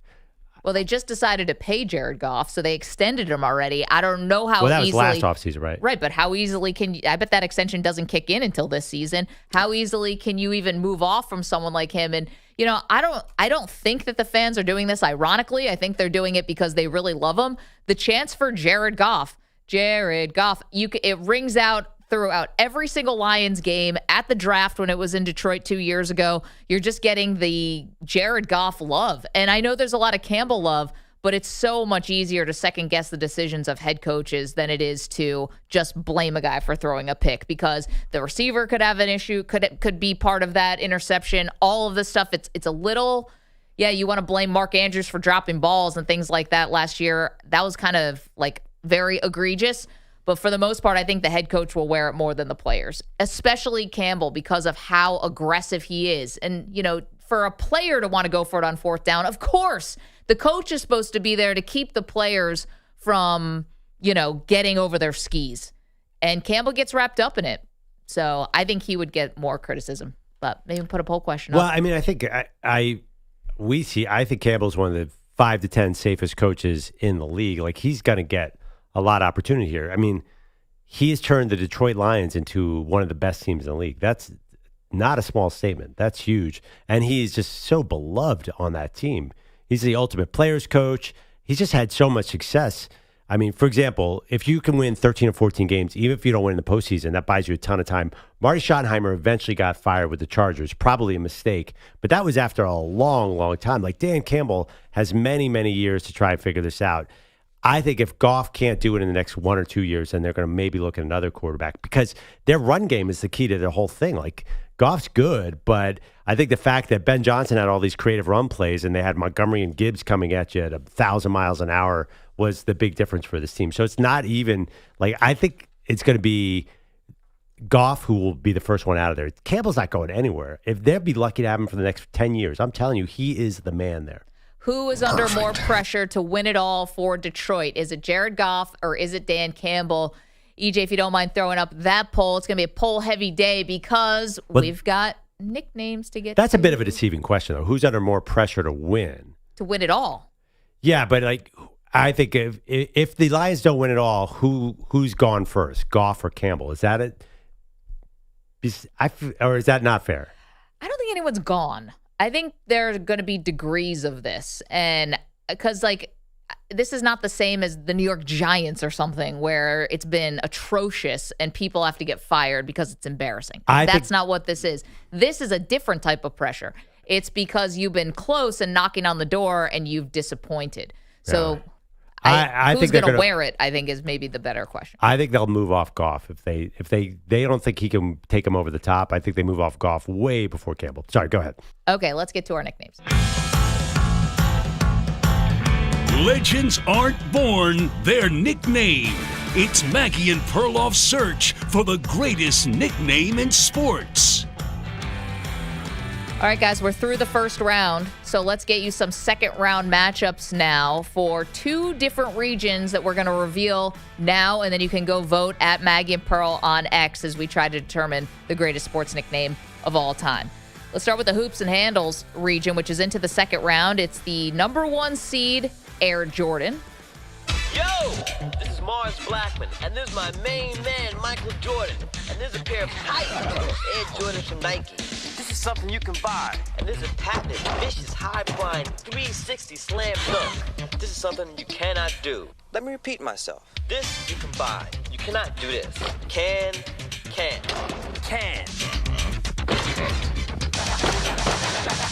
No! Okay, Air Jordan faces off against the 9th seed in this nicknames bracket, the Greek Freak. There you go. 5th seed in this region moves on. It's the Black Mamba, Kobe Bryant. I had to separate myself. Going through that time, I felt like there's so many things coming at once. It was just becoming very, very confusing. I had to organize things. So I created the Black Mamba. So Kobe has to deal with these issues, all the personal challenges. The Black Mamba steps on court and does what he does. Okay, Black Mamba was the 5th seed, Pearl. Just absolutely trounced over the 12th seed, Dr. Duncanstein, which I was bummed about because I think that's such a cool nickname. But the Black Mamba moves on. He wasn't actually a doctor, though, Maggie, so that's what, at the end of the day, he was a PhD. Don't burst the bubble. The 5th seed, the Black Mamba, will face off against the 13th seed, the Logo. So 2 Laker legends going up against each other in our nickname bracket. Let's move on. Hoops and Handles. The 6th seed is the Iceman, George Gervin, against the 3 seed, Pistol Pete Maravich. All right, hold it up. Pete Maravich of the New Orleans Jazz, in my opinion, one of the great, great gods that ever played the game. So many things he's done from the time he was a little bitty one. To make basketball not only his life, but a part of his hands. So that would be Pistol Pete, who took out Chocolate Thunder in the first round, is going up against the Iceman, George Gervin. Finally, in this hoops and handle region, the 2 seed moves on. It's Magic Johnson. On the eve of his very first game, I would not impose upon any rookie in all of professional sports to talk to you. But I want you to know that this man has a smile that lights up a television screen from here to Bangor, Maine. His name is Magic Johnson, and Magic, it's a delight to have you aboard in the NBA. Thank you. I'm very excited to start my first game, and I think our team is ready, and it's going to be a great season for the Los Angeles Lakers. And the 2 seed, Magic Johnson, goes up against Perloff's idol. The 10 seed is the answer, Allen Iverson. Practice. And that was a close one, Pearl. AI barely squeaked by. That was a 10-7, technically an upset. The 7 seed was the Worm. That was 57% to 43%. So one of the tighter ones that we had. So we got AI against Magic here? Yep. It's pretty good. Heavyweights. Okay, let's move on to the Legends and Legacy. EJ wants to do that after the break. That's what you're giving me. Next hour? You want to give me that next hour? That's fine. You just come on the air and say it. Sorry, I thought we were going to do the results for the other region. The results from last week. No, I want to do Legends and Legacy. Let's open the voting. So I'm sorry, executive producer. I'm going to overrule you on this one. Overruled. I'm going to keep going. I think the audience wants more nicknames, and I'm going to oblige. You should ask EJ how he's doing. Good morning, EJ. How you doing? Doing okay. I was doing better before. 5 seconds ago. It's a new thing on the Maggie Perloff show. Sorry. The Legends and Legacy region. The 1 seed in this region is the Great One. This day in hockey history, the Great One, Wayne Gretzky, scored the final goal of his NHL career. Shot kicked away by Flaherty. Linden is pressured. Gretzky in front. Saved by Flaherty. The rebound. Score! It's taken a long time, but Wayne Gretzky is finally the all-time leading professional goal scorer. Okay, I like that Canadian accent there. So, Think that guy's from Canada? Oh, he's from the Western Alberta.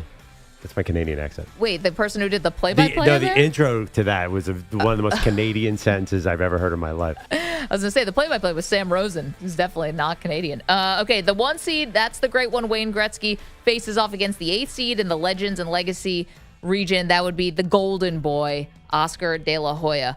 We got some low seeds that made it through to the second round, Pearl. The 13 seed, the Flying Dutchman. That's Honus Wagner against the 12th seed, the Galloping Ghost. Wow, Red 12-13. It's like McNeese State. The 6th seed in the Legends and Legacy region is Charlie Hustle. He goes up against the 3 seed, the Great Bambino. I gave Joe DiMaggio a shower. It was signed by Babe Ruth. Yeah. You keep telling me that. Who is she? What? What? The Sultan of Swat. The King of Crash. The Colossus of Clout. The Colossus of Clout. Babe Ruth! The Great Bambino! And the 2 seed in this Legends and Legacy region for the Maggie Perloff greatest sports nickname of all time, the Say Hey Kid, Willie Mays. When discussing the topic of the greatest all-round players of all time, Willie Mays' name is almost always at the top or very near the top of the list. Throughout his 22-year Major League career, there seemed to be no shortage of ways in which the Say Hey Kid could take over a ballgame. Just brought this crowd to its feet with a catch, which must have been an optical illusion to a lot of people. And the Say Hey Kid is up against the 10 seed, the Yankee Clipper. Of course, that's Joe D. So there I you go. gave Joe DiMaggio a shower. Hoops and Handles region, Legends and Legacy region, all open now for voting. I just wanted to mention there's a 12-13 matchup. So 2 low seeds, Pearl, that got through. I want to tell you who they went up against in the first round. So the Galloping Ghost, Red Grange, narrowly got by Mr. Cub. Of course, Ernie Banks. Oh, really? Yeah, and then the Flying Dutchman as a 13 seed, really dominant over the Kansas Comet, your guy Gale Sayers. Yeah, these are the older nicknames, so that's probably why. I'm telling you, I'm noticing a sweet spot. 80s and 90s when nicknames ruled. Well, Gale Sayers is 80s, 90s. When Gale Sayers 50s, 60s. 50s? Okay, but the Flying Dutchman, Honus Wagner, was like the 20s. Yeah, but earlier. I don't know. There's something the Galloping Ghost. Something about the fridge or the round mound of rebound and all these guys, human highlight reel. That seems to be the sweet spot. Although Dr. Duncanstein got knocked out. And Mr. Cub, well, Ernie Banks, what year was Ernie Banks? 50s. 50s again? 60s, yeah. 60s? All right. I don't know, dude. I don't know if this holds up. What? That my 80s guys? Yeah, no. It's going to be all, trust me, it's going to be these guys. Air Jordan, of course, the 80s. So we've pretty, I'm going to go we. We, team 80s, 90s. 90s NBA basketball, the mailman, everybody, we didn't even know their real names. I know, but the mailman just got beaten out by the Iceman. 70s, 80s, 90s, 80s, 90s. 70s, 80s, 90s, 60s, I mean, Gervin 70s, was in the 80s, 80s, 90s. yeah. 2000s, 2010s, 2020s too. Again, we started this thing. There's a great article on why nicknames died in sports from 2010 in the Times. Like, now it says SGA. Like, where's the creativity? Nobody has any creativity. That's what they said? The reason why nickname died? What was the reason? It was behind a paywall. I can't get to it. But come on. I mean, the nicknames are terrible now. The best players, the Joker, that's the best we got. The Big Dumper. Joker's a good one. Big Dump. Well, basketball has to drive this thing. Basketball has the best nicknames. And there's, as you guys said, there's a lot of just like, you take KD. There's no creativity. The Durantula. That was good, but everybody calls him KD. SGA. I don't know. It's not the same. It's not the same. It's in my opinion. Brunson Burner. Nobody calls him that except you guys. You know what's funny though is that I was talking to this about Andre yesterday, and I was naming. She's like, "What about Bodega Cat?" I'm like, "That's a good one." And she's like, "Brunson Burner." Like she's like, "That's a good one." I'm like, "These are Knicks. The Knicks have good nicknames. Everyone else, the rest of the league sucks." But I think Cat is more known as Cat. Isn't that sort of a nickname in a sense? Carl Anthony Towns, baby. Yeah. Yeah, but now he's Bodega Cat because he's in New York, which is that is a great nickname. Yeah. No, for is sure. that as iconic as the mailman? Well, give him a minute. He just got here. You tried to trade him in the offseason. Oh my God! He needs to play in a couple finals like Karl Malone, no? Yeah. Yeah, and he ain't going to do that. So that is not going to become iconic. Easy, all right, bookmark Poppy. that. Easy, Poppy. Yeah. Needs to go back in time and somehow be on the dream team. That too. He needs to be He's Dominican. 1/10 as good true. as Karl Malone. We're talking about Karl Anthony Towns right now, right? We're not talking about Karl Malone. I'm sure he'll get in the Hall of Fame. They all do. 888-710-4ISN, 888-710-4476. Okay, voting is open. Hoops and Handles region, Legends and Legacy region. We have more results for you later on in the show. We're also asking a question, who is under more pressure to win it all, or who will wear it if the team falls short? Jared Goff or Dan Campbell when we're talking about the Detroit Lions. So much to do. It's the Maggie Perloff Show. And on the way up, we're going to take your other kneecap. You're in a 5-minute break.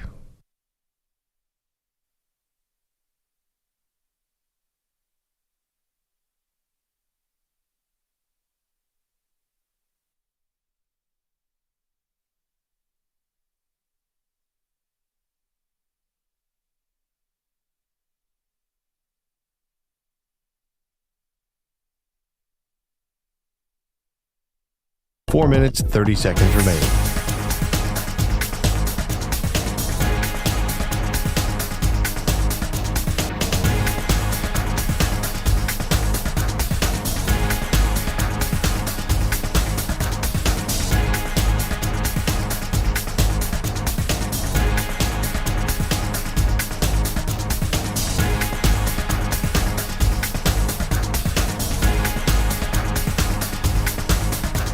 Four minutes remaining.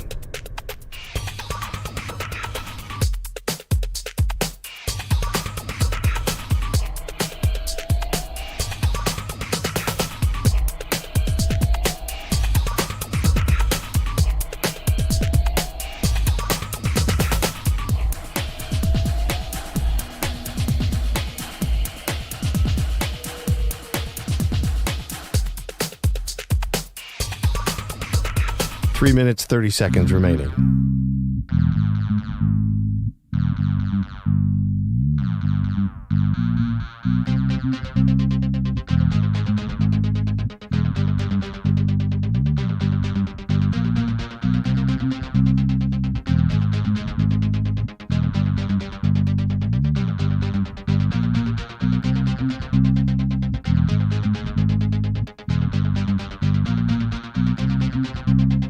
3 minutes remaining.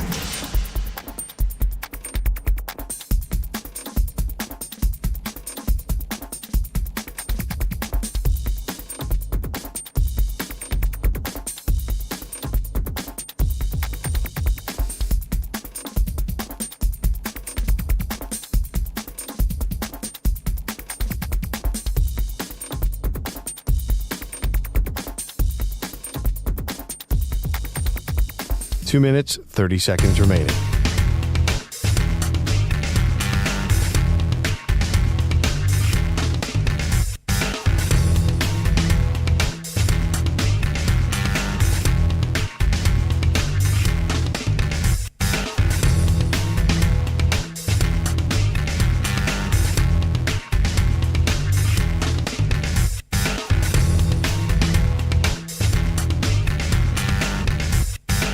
Two minutes remaining.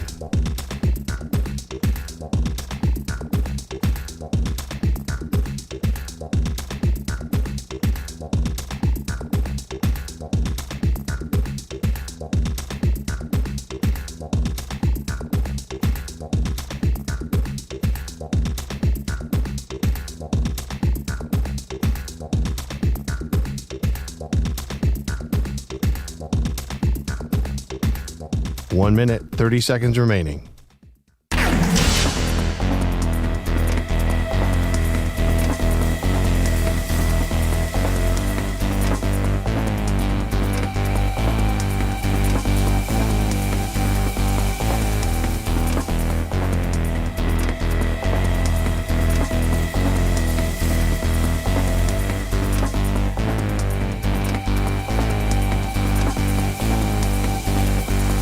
One minute remaining.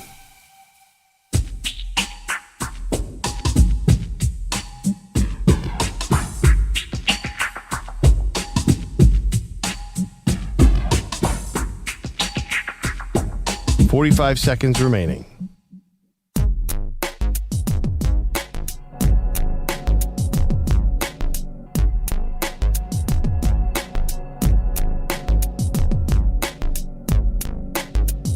$30 seconds remaining.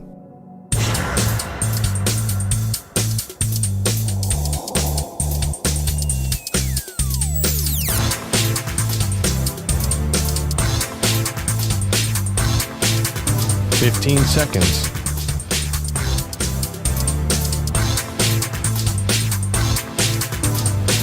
Break ends in 5 seconds.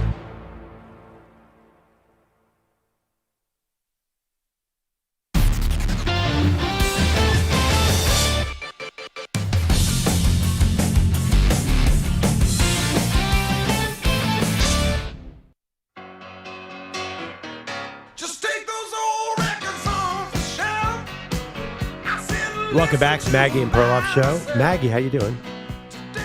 I'm doing great. Good morning, everybody. Wait, we've been starting the show in a new way where Maggie asked me how I'm doing, and I have no idea how to answer that. But it's those hard-hitting questions you get right here on the Maggie and Perloff Show. But how you doing? I want to go back to 1 second, the nickname bracket. Yeah, it's live. I was thinking about it all break. Nicknames were better. I don't think there's any argument. And these guys tried to sell me Brunson Burner and Bodega Cat. Nicknames used to be required. If you came up in basketball, you had to have a nickname. And I just think all the good ones are already taken and people have given up. What was your nickname when you were playing in high school? That's not a nickname. That's just half of your name. Everybody, everyone called me Pearl. People didn't even know my name was Andrew. Like it was that, like Magic. I was kind of like Magic. Okay. See, I think your nickname was actually McLovin. That's the nickname. That wasn't my nickname either. That's someone else's nickname. That is a nickname from the guy from Superbad. So neither of those actually his legal name. Yeah. What? It was his fake ID, right? It's his real name. Yeah. Yeah, but yeah. Like a sexy hamburger. He also was definitely from Hawaii. But when we're talking about basketball, used to be you came up and Earl the Pearl Monroe, the logo. Well, actually, they didn't call him the logo until later. Dr. J. Now it's not the same except for Greek Freak. Definitely. I agree with that. I was saying the nicknames are good. But they are. But the rest of the Brunson Burner is awesome. The rest of the league is terrible. This is the problem. It's a problem that I keep talking about, where everyone just wants to be initials. It's so lame. CP3. Yeah, like that was like he was one of the first ones. In fact, this is another thing we could blame Chris Paul for. Oh, here we go. He gets a lot of blame for other things. I'm blaming him for this. He had the best initial number nickname, but then everyone just started copying him, and now everyone's just initials and number. PG-13. Yeah, exactly. Well, that's a play on the movie rating, isn't it? Still lame. We already had CP3, like CP3PO. We don't need any more. My last name's Rodriguez. I'll go by Rated R. The Rated R superstar, Manny Rodriguez. Ooh, and bars. Well, that one's already taken, but... The worst not a nickname. fan, obviously. If we did the bad nicknames, I'm sorry, the one that always makes me cringe, Playoff P. Well... because of what actually happens on the court with Paul George. That's like how we have the drop about Championship Chuck. Yeah. No one calls him that. But I think Air Jordan's going to win this Playoff thing. P and lose all the time. It feels to me the trends in this nickname bracket, it feels like Air Jordan's going to come out on top because Michael Jordan is better than LeBron. They don't call me Championship Chuck. Well, King James already got eliminated. Yeah. He's already out of this bracket. So it doesn't have to be a LeBron, Jordan debate. It was a LeBron, Dominique Wilkins debate. And Dominique's human highlight film won. Air Jordan's going against Greek Freak right now, though. That is a strong modern one. Yeah, but it's going to lose. It's going to lose to Air Jordan, I think. But anyway, don't let us cloud what you want, America and Canada. You can go to at Maggie and Pearl and wherever you are in this great country. And the world. Yeah, the world. At Maggie and Pearl at X. Yeah, you don't think people in Indonesia are voting on Black Mamba versus the logo? If they aren't, they should be. And that's your cue to go vote now at Maggie and Pearl. Let's get to some headlines. What's up? The Great Bambino! Well, coworkers, he did it again yesterday. Scottie Scheffler. I invited you, sir. Won the Open Championship. I said, what about Bogusch? That's our non-existent trip to Wrigley Field so that half of us can wear diapers. Oh, it's not happening? Scottie Scheffler won the Open Championship yesterday and made it all about that pesky son Bennett, who tried to get to dad on the 18th green during the trophy presentation, but kept falling down. I don't think he's ever been up a hill that big before.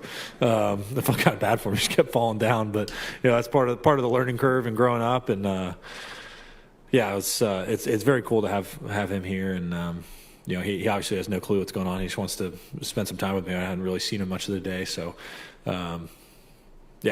It's pretty cool. Yes, young Bennett has no idea that just dad walk, buddy. Just walk.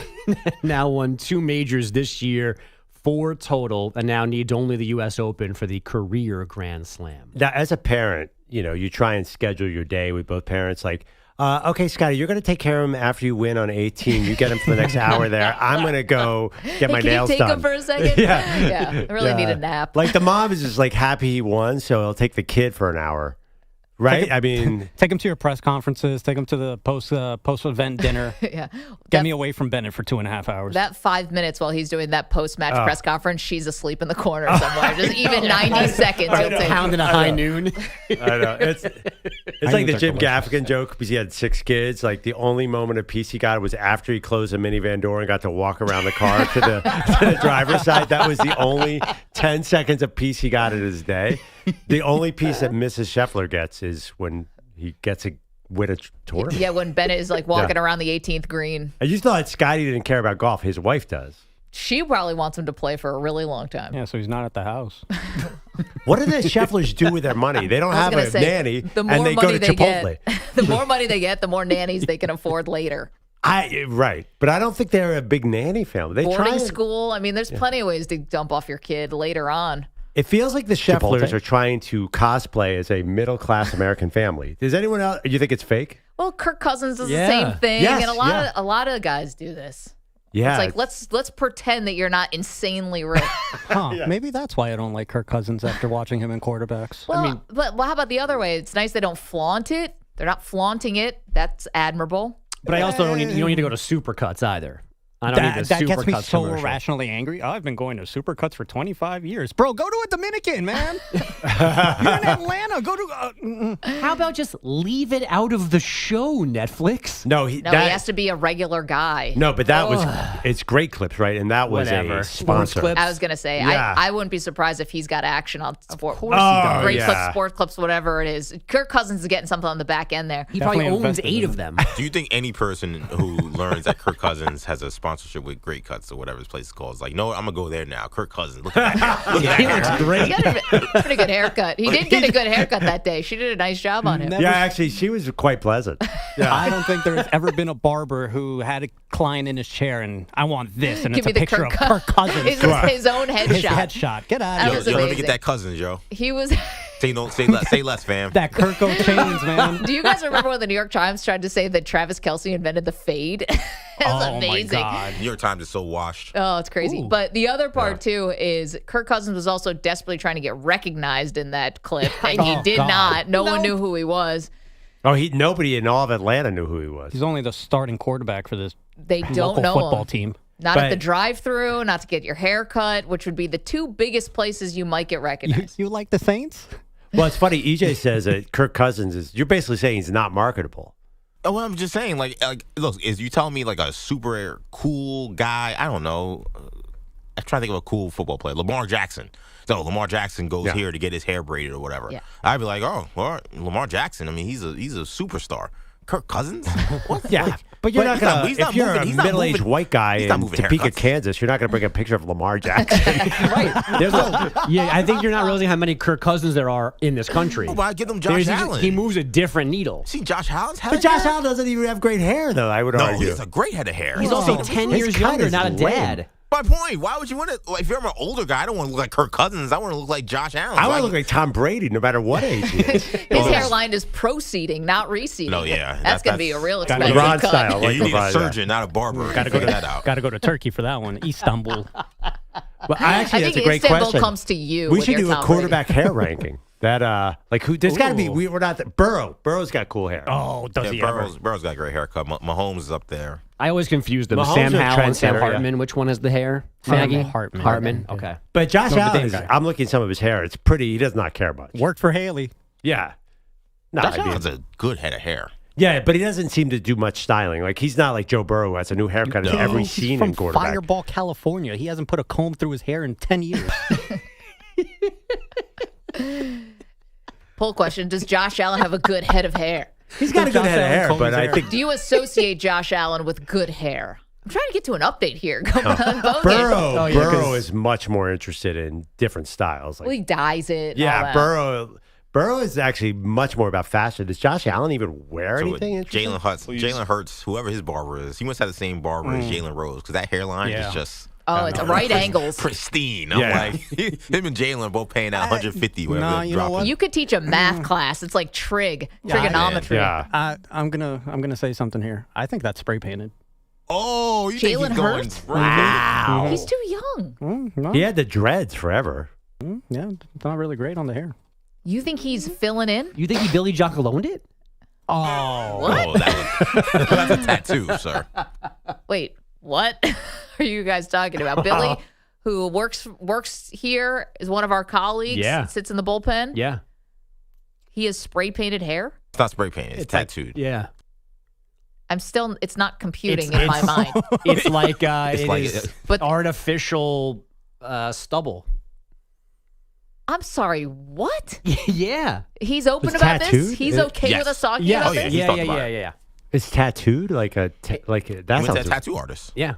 Oh my God, that's amazing. I mean, I don't know. Do you go to a tattoo artist? Do you go to a different place? But it's like it's not the little what looks like follicles are Tattoo. little ink dots. No, listen, women can get like makeup tattooed on their Eyebrows. on their eyelids, eyebrows, wherever.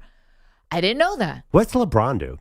That He does hair replacement. right? Beijing, I Yeah, thought, right? he uses hair plugs. Like Wayne Rooney.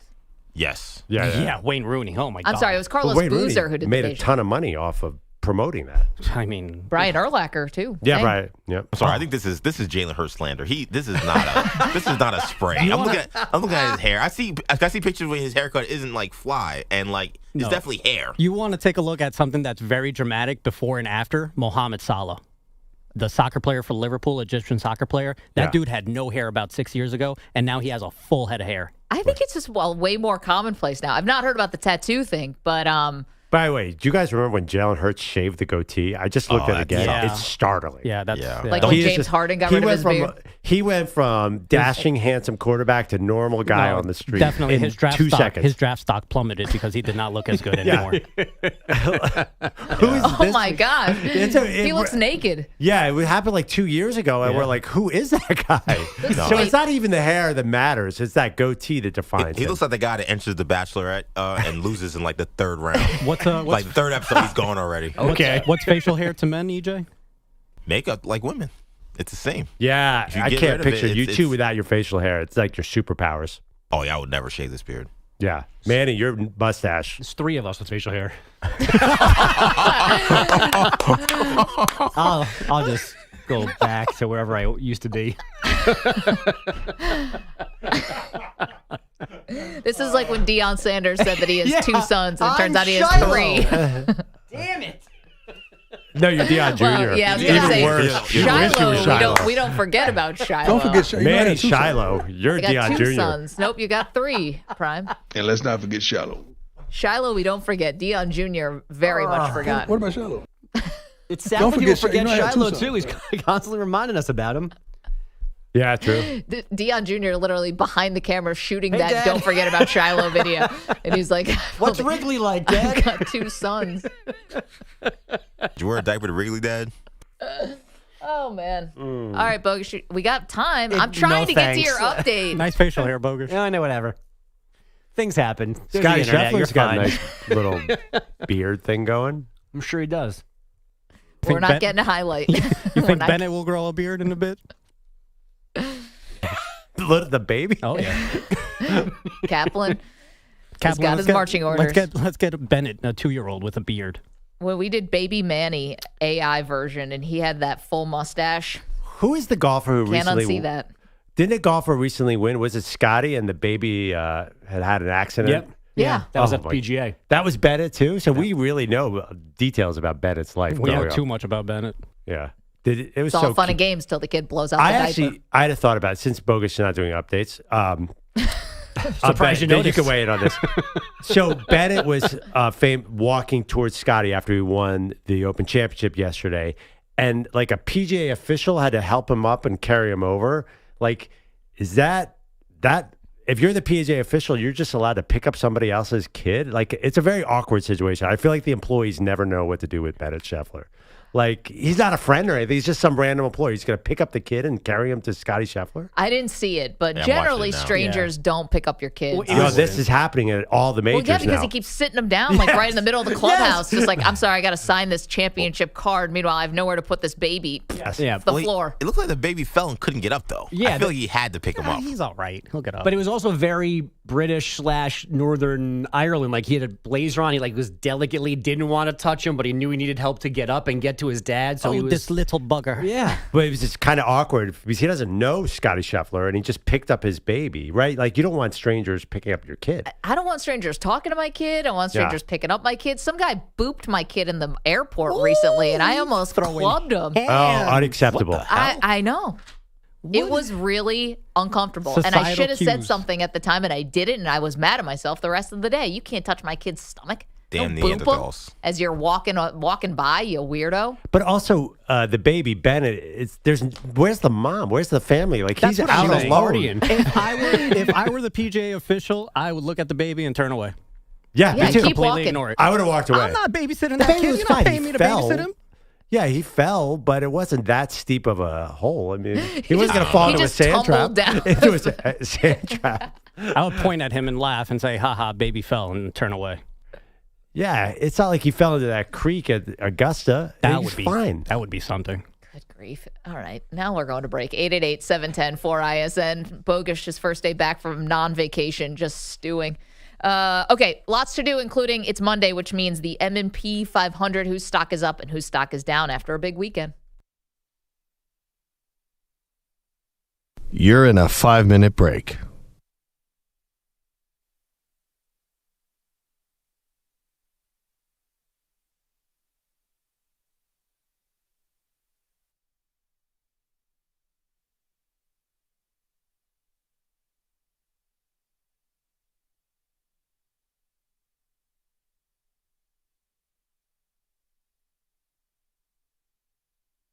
Four minutes, 30 seconds remaining.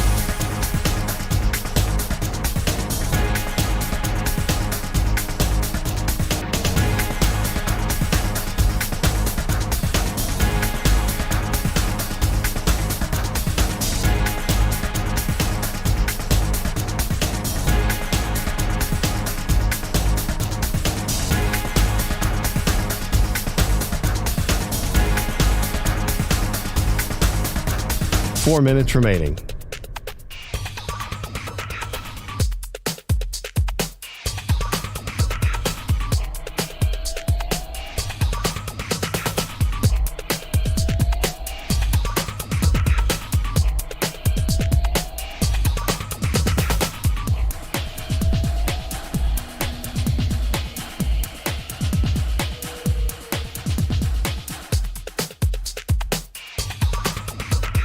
Three minutes, 30 seconds remaining.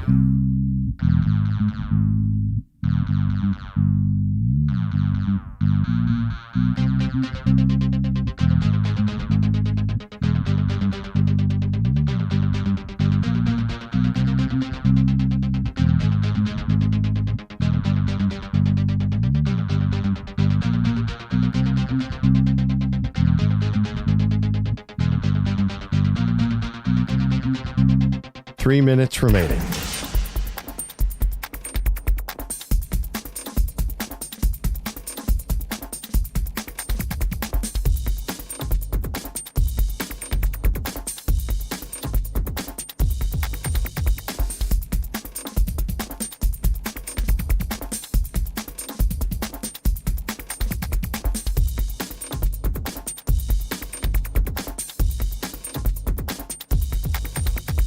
Two minutes, 30 seconds remaining.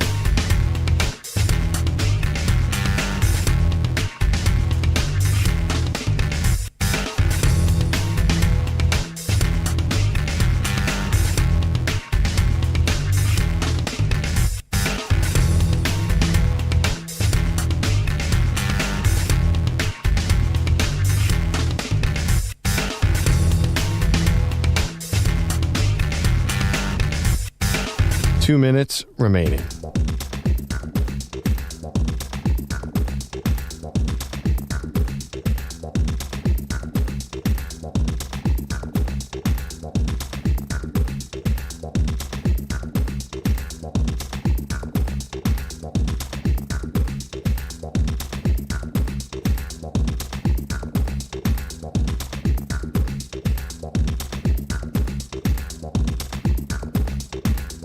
One minute, 30 seconds remaining.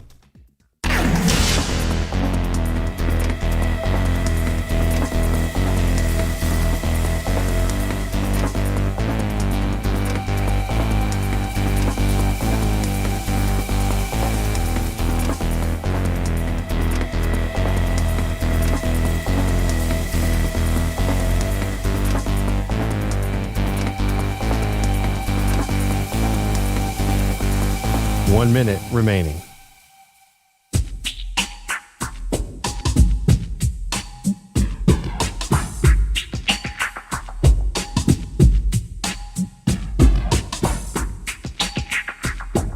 .45 seconds remaining.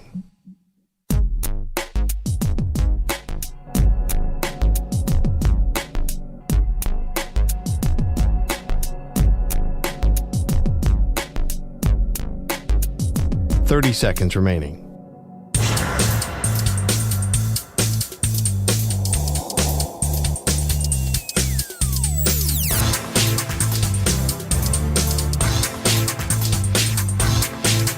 .15 seconds.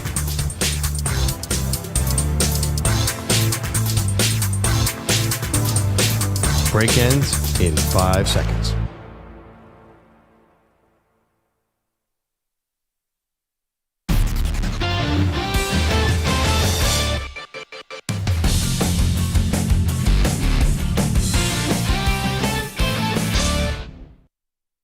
The M&P 500 on the Infinity Sports Network. Welcome to the Maggie and Perloff Show. We do this every Monday, a little stock up, stock down after a big weekend. Pearl, whose stock is up in your opinion? Well, I mean, it's pretty obvious, right? I think we're all thinking the same thing, and I'm glad I got to go first. It's got to be Harris English, American golfer who was in contention all week, then fell back a little bit, then got super hot. He was second place in the British Open, and his name is Harris English. And this dad joke pun is not catching hold of anybody. See, does everyone understand? English was his last name. Yeah, we get it. We get it. But we got it actually, on Friday. I gotta be honest. To be 4 shots off of Scottie at this tournament was really impressive, and he's actually very strong in the majors. I think he might break through at some day. Was a Georgia Bulldog. Seems like a good dude. Harris English is going to be my stock up, despite finishing second at Royal Port Rush. It's a good one. I am going to go with the WNBA players because the All-Star game wasn't that great. It was kind of boring, I thought, but a lot of these games are really boring. It's not just them. Yeah. But the stock up that it looks like the entire world, the fan base for sure, everyone is on their side in this ongoing labor negotiation. Yep. And that doesn't happen with men's sports. I don't know why, but people side with ownership and the billionaires all the time. And I never get it, but they do. And they take it out on the players because the players' salaries are public and the owners' salaries are not public generally. And I like that this is stock up for the NBA, the WNBA Players Pro. They wore T-shirts that said, "Pay us what you owe us."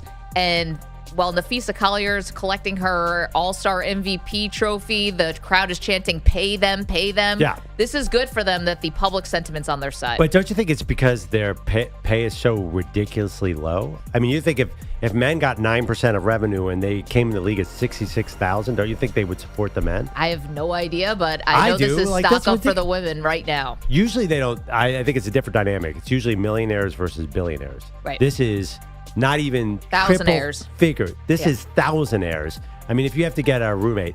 Okay. Can I do another stock up? Yeah.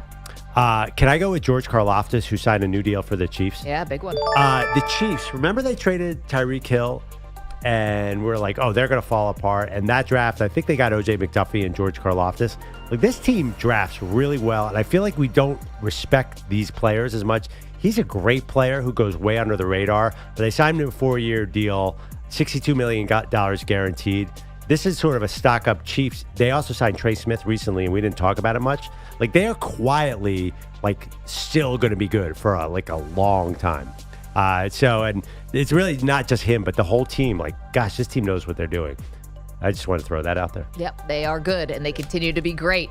Stock always up for the Chiefs. Give us a stock down, because I did 2 stock ups. I'm going to go stock down Cowboys. You got Tyler Smith out here saying that the Super Bowl is the expectation and it's a quote-unquote realistic goal.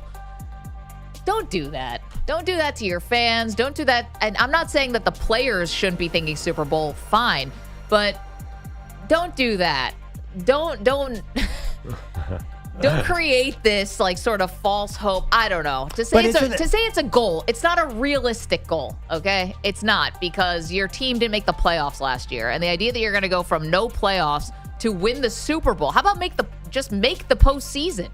That should be the realistic goal. And I'm not even sure how realistic that is, but that should be your goal. Make the postseason, start delivering on Super Bowl expectations. Feels like Jerry 2.0.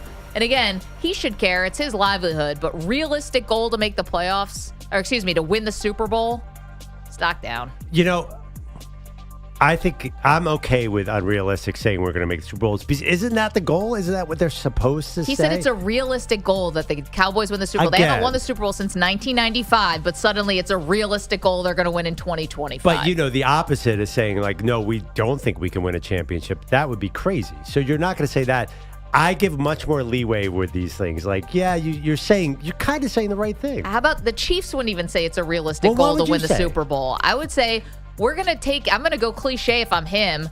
We're taking each game as it comes. I'm doing the one game at a time thing. Yeah, but we kind of kill people for being boring for that. I mean, one day at a time. Yeah. Tyler Smith is still boring. He's a great player, but he can still be. This is a must-be boring situation. Let Jerry not be boring. Let Steven not be boring. I think you gotta come out and say that. Okay. Can I do another stock up? Wow, all stock. You're very positive no, I today. just feel positive. Yeah. Okay, and I learned a little bit about this from Andrew Bogusch's update, even though he's mad at all of us. Yep. Because we keep forgetting he's the 5th person here. Wow. Am I allowed to jump on the Milwaukee Brewers bandwagon?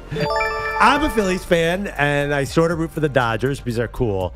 But tell me about these Milwaukee Brewers. 10 in a row, just swept the Dodgers. hello, small market, mid-major team. This could be really good for baseball. And I want the Phillies to win it all, but now I'm thinking, well, if the Brewers win it all, this would be incredibly exciting. Just a bit outside. This goes against everything you've ever said about professional sports. In what sense? You think that we need dynasties, that you only want stars. Yes. These are all the things that you're saying nobody's going to watch this, that, and the other. The ratings are going to be terrible. All the things that you say and said about other sports, you're now completely throwing out the window because you love the Milwaukee Brewers? Well, I do think there's something about really strange anomalies that are really interesting. And I got to be honest, I've always had a soft spot for the Brewers. It's just one of those franchises that you just like. You know what I mean? Like, I know you're a Mets fan. Yeah, so no, all the other teams in the NL, I can appreciate them, but I'm not rooting for them. The Brew Crew, Bob Uecker, that slide, they've always been an incredibly likable. Like, what did Milwaukee ever do to anybody? The former American League team, the Milwaukee Brewers? Listen, things change, Manny. Yeah, way, way, way back in the day, they were universally liked because they had every slugger in the league, and all they did was hit home runs and not win World Series. The other thing, too, is like they've never really gotten in the way of anybody. You're right, I'm going against my own sports rules, but you have to agree, if they actually went all the way, that'd be an incredible achievement because they are not a big payroll. Yeah, but we just saw the Diamondbacks play a couple years ago, and you lamented that and said it was terrible for the sport. They beat the Phillies. Of course I said it was terrible. Yeah, but your allegiance to the Phillies is very up and down. No. My guy, Schwartz, hit a grand slam this weekend. It's all good. I can't believe I thought you would like that one. No, it's just I like it. It's fine. It's fine. It's the what was not good a month ago is now great. I thought it was because I'm rooting for another NL team other than the Phillies. No, you can do what you want to do there. Okay, my final stack down, and this is going to be across the aisle here, so it's not like I'm calling out one or the other, but we just want politics out of sports, right? Can we agree there? Politics out of sports? Isn't that what we all want? We don't want politics in sports, right? That's as generally as people say. So now Trump wants to change the Commanders' name back to the old name, or else he is threatening to withhold funding for their new stadium. Nobody wants that. Am I right? Am I wrong? This situation, I think, yes. Right here, this is what I'm saying, even for the Washington Commander fans. If you're a fan of somebody else, maybe stay out of it. But if you are a Commander fan, Pearl, things are finally turning around. You have Jaden Daniels. You just went to the NFC Championship game. Now is not the time to start messing around with the old nickname versus the new nickname. We're here in the Commanders world. They are back on the map. The bad owner is gone. Arrow pointing up for the Commanders. Now's not the time to rehash this old debate. Am I right?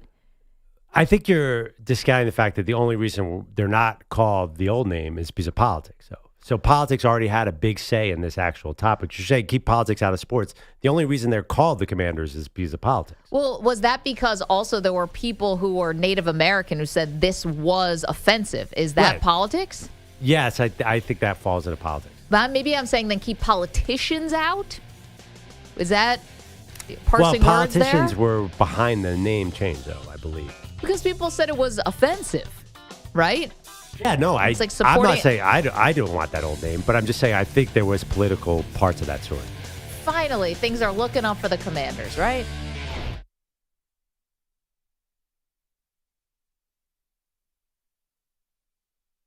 You're in a 5-minute break.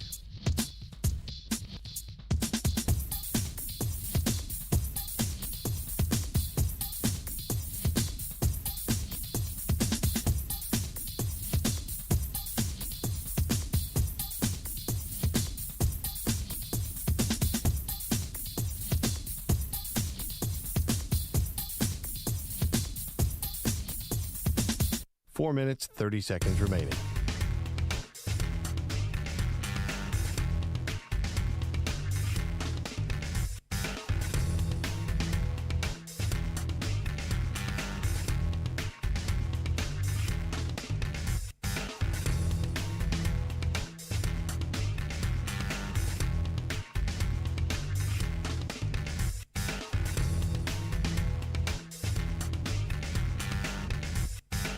Four minutes remaining.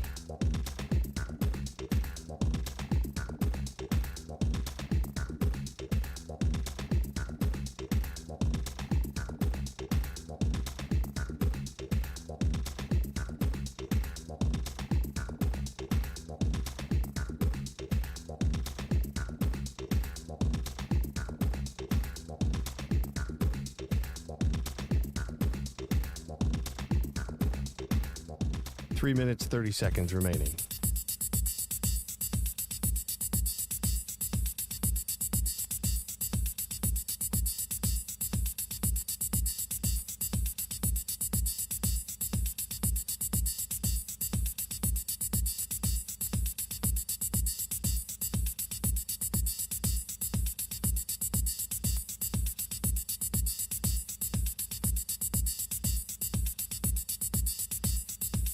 Three minutes remaining.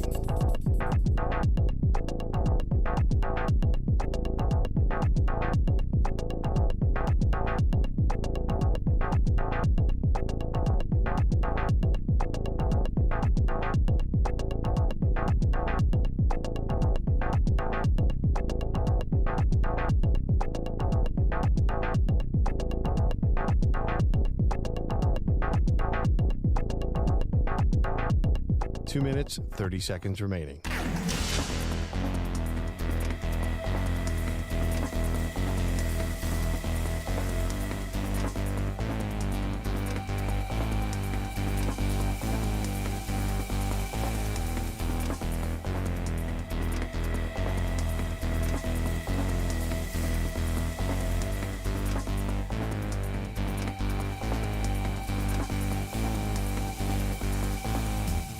Two minutes remaining.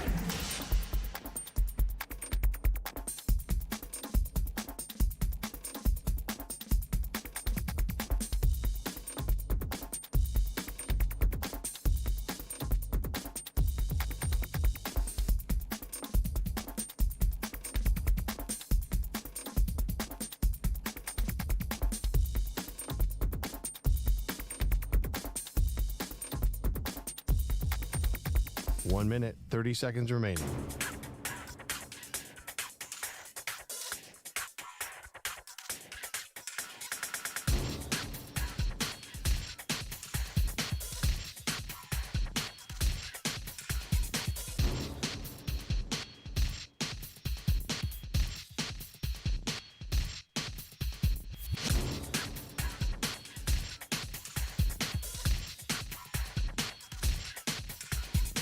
One minute remaining.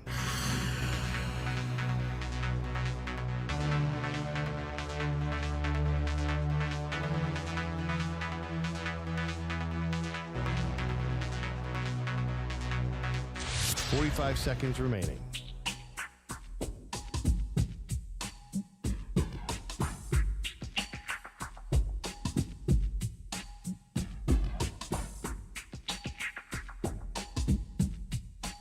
Seconds remaining.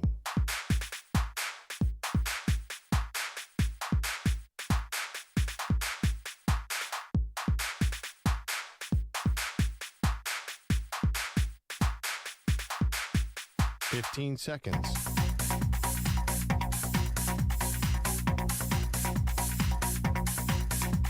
Break ends in 5 seconds.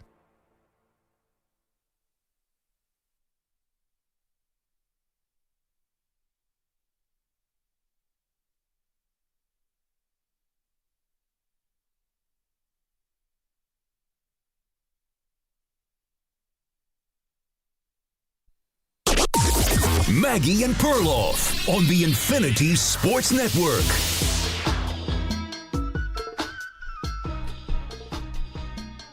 WNBA players make it a statement. Welcome to the show, Maggie Gray, Andrew Perloff. So glad to have you. Now, the WNBA had their All-Star weekend this past weekend, which is a bummer that Caitlin Clark was hurt so that she could not participate. The game was a blowout, if anyone even cares about All-Star games anymore. I actually thought the women maybe had an opportunity to go anti what most All-Star games, or I'll just say this, what the NBA All-Star game has become, which is a laughingstock that people don't like because the guys don't play hard. I thought if the women actually did put on a good game and a competitive game, that maybe people would have liked it, but there's, no one wants to risk injury and they still have the championship to play for. So I guess that's a hard sell.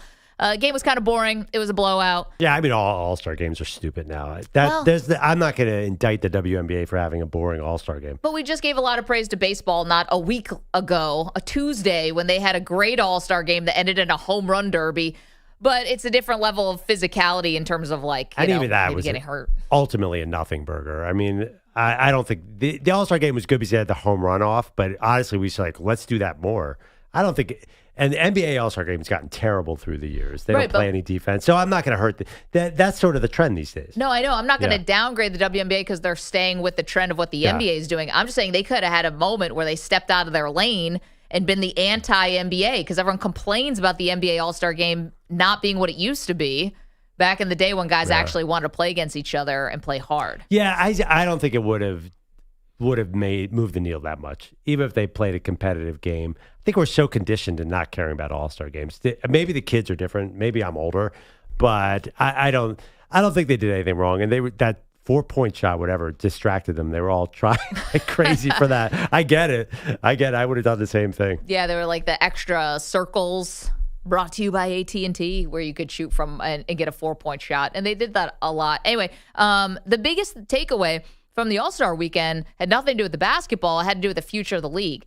And the women were wearing during warm-ups a shirt that says "Pay us what you owe us. Pay us what you owe us." And it's because they're embroiled in a big collective bargaining disagreement. And right now they are very far apart. That's the reports. So they need to have something in place by December, right? And meanwhile, this thing is not close. And we're asking you, like, can the WNBA afford a potential lockout or strike or work stoppage?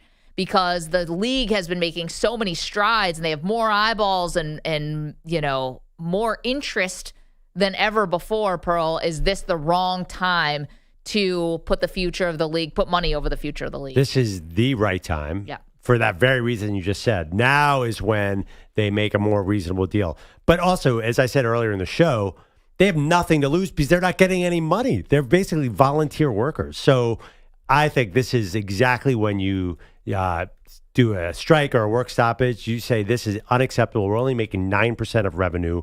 There is no reason for this to happen. If it comes to somebody forms an alternate league, they are paying about $20 million for every player in this league. That is nothing. Do you know what a backup shooting guard in the NBA gets? You're telling me somebody can't ante up $20 million to get all these players? Like, I think they are ripe for the takeover because this is ridiculous. I mean, this is way too low. It's so egregious. Yeah, I will agree with you. It's way too low. But I think you're oversimplifying things that you could snap your fingers and all of a sudden have a rival league in place that these women would, A, actually want to go play, and 2, that could actually have any media rights deals that could actually succeed.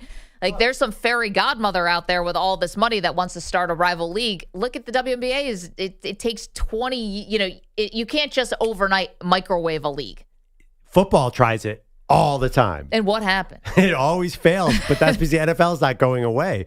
Unrivaled, we talked about earlier in the show, is a 3-on-3 league. Yep. Kind of came out of offseason. Kind of came out of nowhere, right? It wasn't. I don't know. It doesn't sound that hard. Basketball is a very small sport in the sense you only need 5 people on the court at the same time, and those arenas are available throughout the year. It doesn't seem that hard to me. In fact, I think we should put together some money. For example, we don't have enough money. The Golden State Valkyries were valued at $500 million. Why? That feels like you could easily start 5 new leagues with that much. That's one team. There seems to be like there would be money to compete with this league, like the USFL did with the NFL or the AFL did with the NFL. Baseball has never really had another league, which is interesting. But I think in other sports that happens. It's ridiculous. What is the WNBA's argument here? I know there are some, but why are they saying you should only get 9% of revenue? I think that they acknowledge that there has to be an increase. I just don't think they want to go to 50-50, which is basically what the NBA has. Let's go to Bryant, who's in Boise. Good morning, Bryant. How are you? I'm doing good. How are you? We're good. What's up?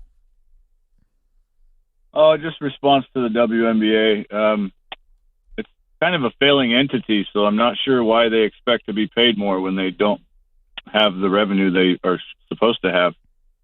Right. So you're referring to the fact that the WNBA, and you're right, they continue to lose money. The NBA lost money for like the first 30 years it was a league. This happens. But I think what the difference is, Brian, is that they're going on the projection because of the new money that's coming in with the media deal. So the WNBA, along with the NBA, just signed this massive new media deal, and it's $2.2 billion just for the WNBA. So they're kind of projecting forward like, hey, this new influx of cash, which is not starting until next year, is going to make the league take them out of, make them a revenue-producing league. Does that make sense? Absolutely. But here's the other thing, too. It's projection. I don't care if they lost money in the past. If the players are worth this money, then give it to them. It's basic economics. It's a labor market. I don't care if they've lost money for 40 years. If they're going to make a bunch of money now, they need to share that with the players.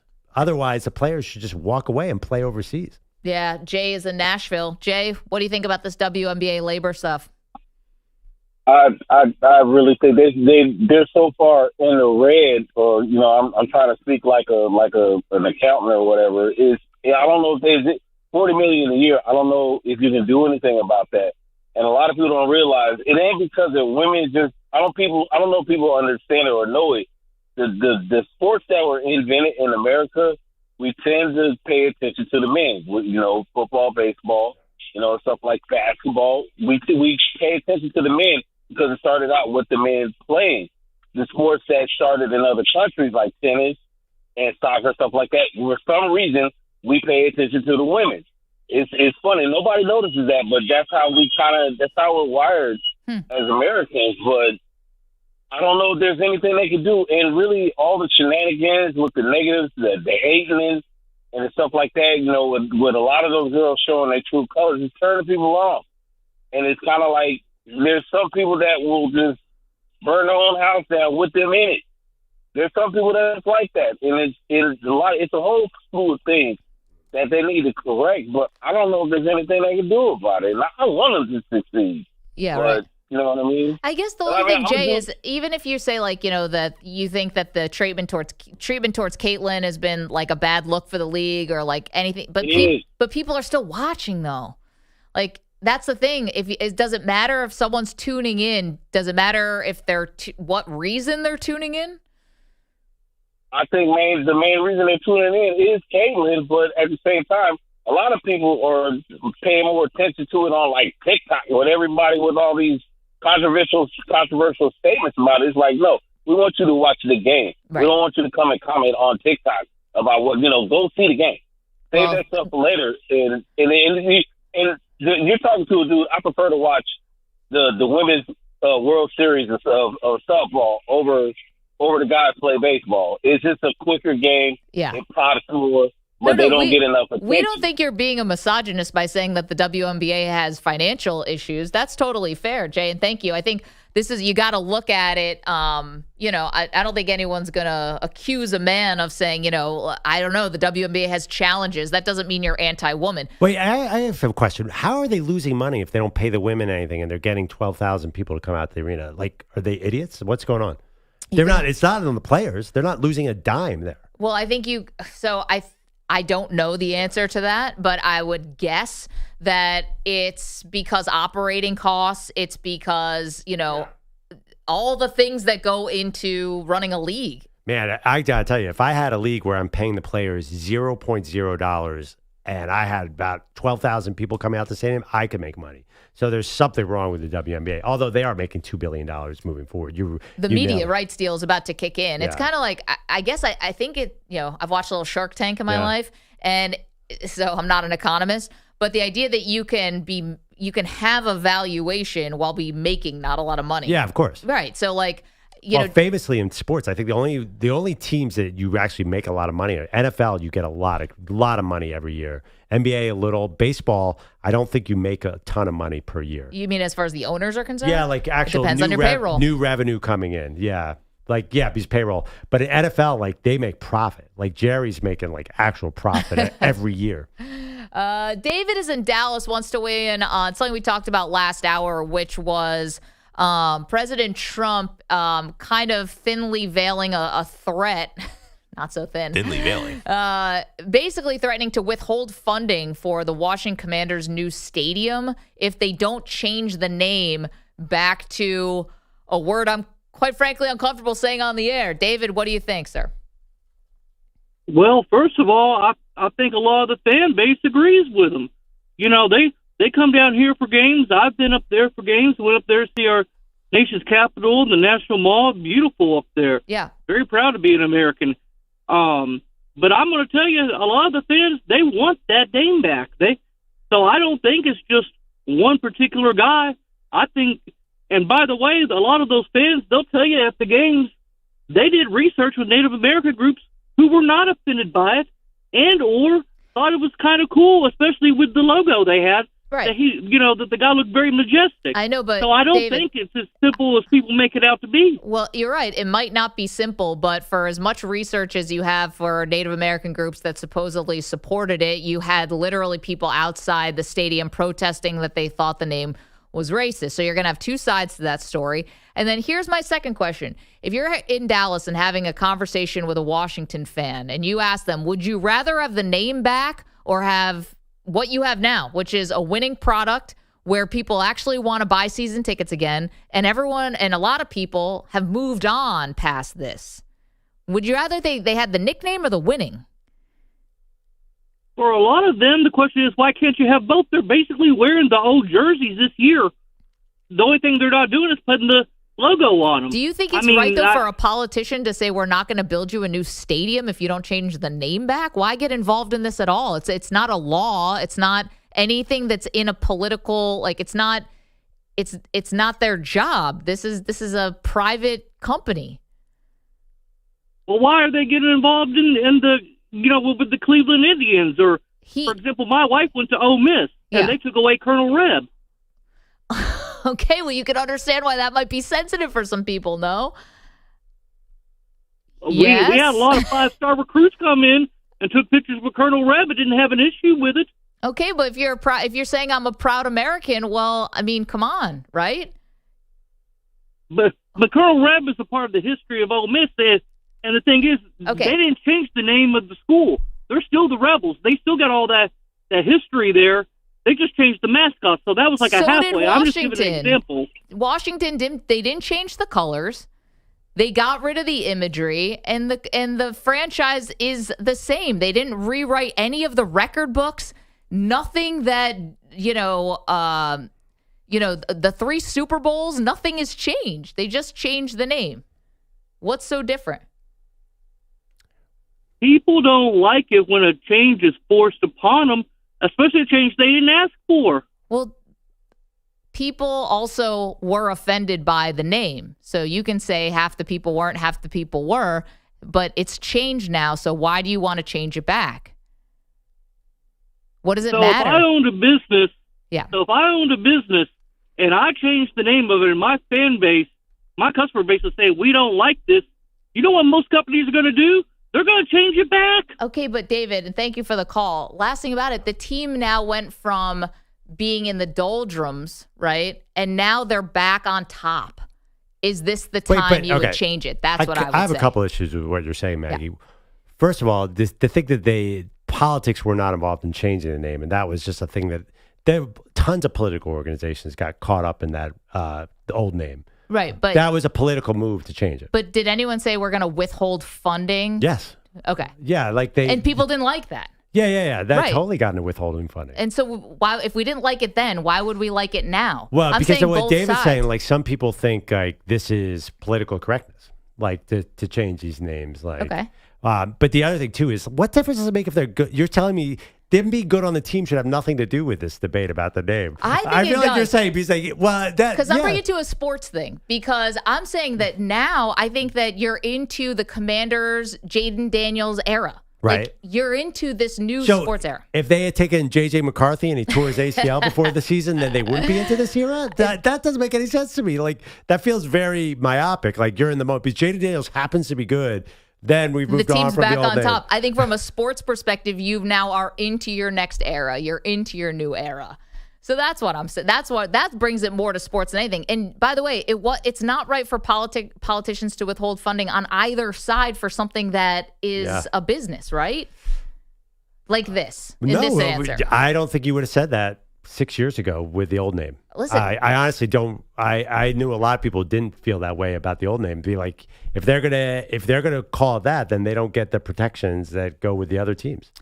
it just feels a little like a shakedown on both sides. 888-710-4ISN, 888-710-4476. I mean, listen, are we going to change the name Jets because they bombed out with Zach Wilson? Like, I just think DJ, would you be in favor linking of it to Jaden Daniels, it feels like I understand what you're doing. That's but the best argument I have. Yeah. Like, what if Jaden Daniels wasn't good? What if Jaden Daniels got hurt in week 2? Then you'll be like, well, might as well go back to the old name because Jaden Daniels isn't what we thought he was. Oh, you're back, Washington. You're back. 888-710-4ISN. All right, we've got lots to do, including you'll never guess who was ranked the number 1 quarterback in college football.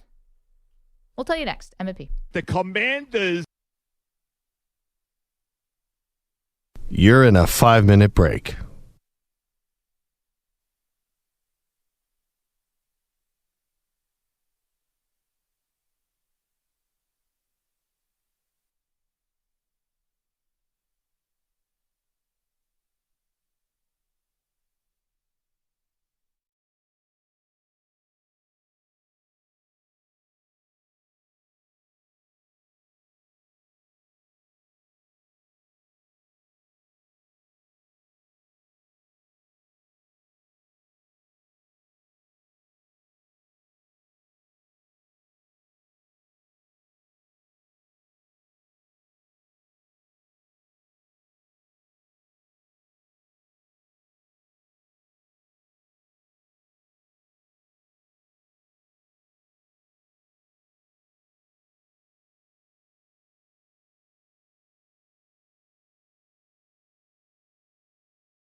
Sam, you gotta read the room.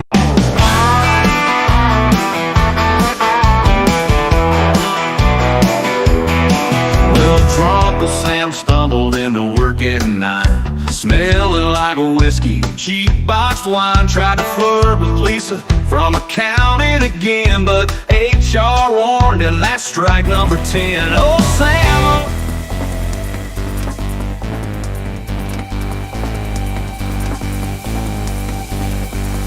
1 minute remaining.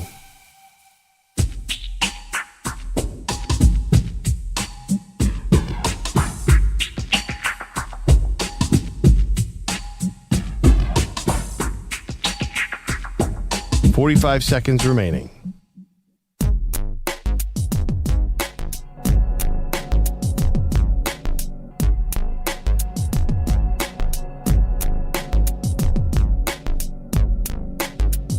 $30 seconds remaining.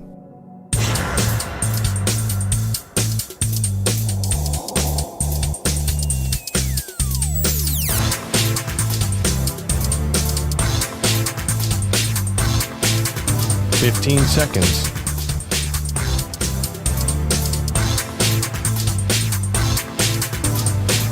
Break ends in 5 seconds.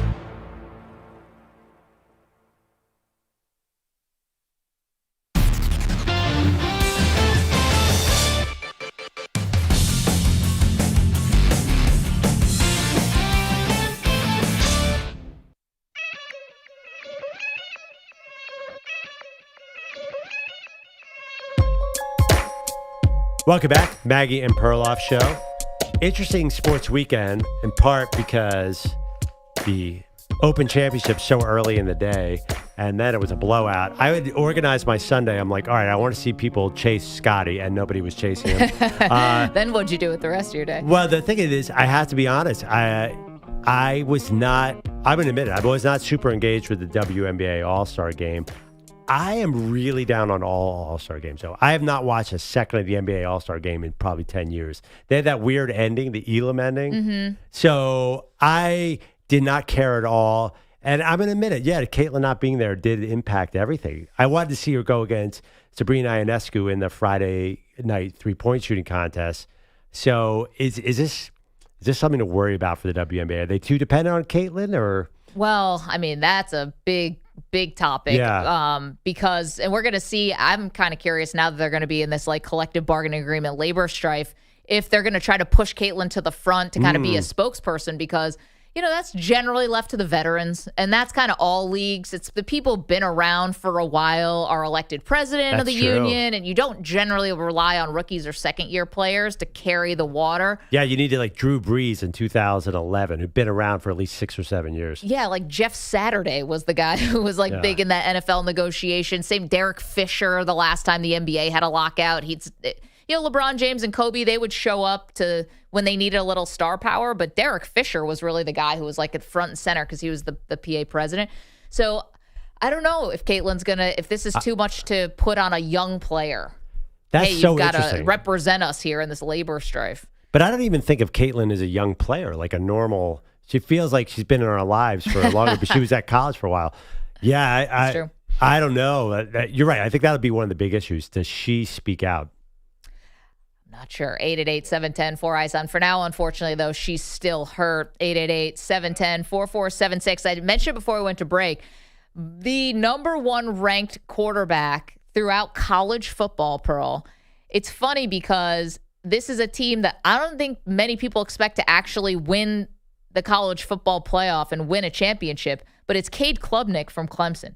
And so I'm curious if you have the number one ranked quarterback, but what are the real expectations for Clemson this year? Because I know you're pretty down on the ACC generally, but Clemson has had a way of busting through being a title winner and contender. Yeah. Dabo knows what he's doing here, even if it was late to the transfer portal. He's in it now, and Klubnik is number one according to all college football outlets who are putting these rankings out now. He's generally the number one guy, unless they're going for the Arch Manning sizzle effect. I'm seeing a lot of Drew Aller, a lot of Garrett Nussmeier. Klubnik is really good. I'm down on Clemson because I think they're going to be 3 or 4 in the rankings. I do not think they end up 3 or 4 in the rankings. Don't you think things are getting a little rich for Clemson? I've seen them at 2. Like, what are we talking about here? What is the recent Clemson shown you that they're going to be able to knock off the SEC powers and the Big Ten in the playoffs? I do not see that at all. Well, we did see it for years. Like we saw them beat Alabama. We saw them beat Ohio State. Yeah, I don't know why. I feel like they're going to come in super high. I mean, if you're a top 4 team, then you have to get to the Final Four, right? I'd love to do a show better with anyone who takes me. I bet you they are not in the Final 4 teams. I don't know why I feel confident about this. I'm stuck in the last 5 years. Yeah, see, I don't know. I mean, you are going to have maybe, say, air quotes, easier. I don't want to make EJ upset talking about the ACC, but you could say it'd be a little easier of a run to get there, to get to the college football playoff, as opposed to maybe one of the gauntlet SEC schedules that you might have. And then once you get to the playoff, having the best quarterback in the country or one of the best quarterbacks in the country, that has to count for something. Not everyone's going to be Ohio State, where you have Will Howard, who wasn't the best. Well, I don't know. Because you had CJ Stroud and you had other really great quarterbacks that got you, almost right there too. You can do this a lot of different ways. Yeah, I don't think that quarterback thing makes that big of a difference, because who's ahead of them? Who's going to be ahead of them in the rankings? Julian Sayin at Ohio State, we know nothing about. Yeah. Gunnar Stockton in Georgia. I mean, come on. He's not that good. He looks like a middle-aged accountant. I like him. But there's the other, and then Drew Aller, Penn State, who's just as good. You just said Garrett Nussmeier. Yeah, Nussmeier's a little. I think the LSU will be ranked below Clemson. I just think that. And Arch Manning. I mean, the quarterback. If the quarterback's going to matter for places like Texas, it's got to matter for a place like Clemson. Yeah, I don't think. I think that Will Howard last year at Ohio State kind of ruined that. I think Georgia, Alabama, and Ohio State are just as dangerous as Clemson. See, that's the thing. I don't think Clemson. I don't know. I just can't wrap my head around this. You really think that you could see them in a big playoff game against Georgia, the way Clemson is now, winning a title?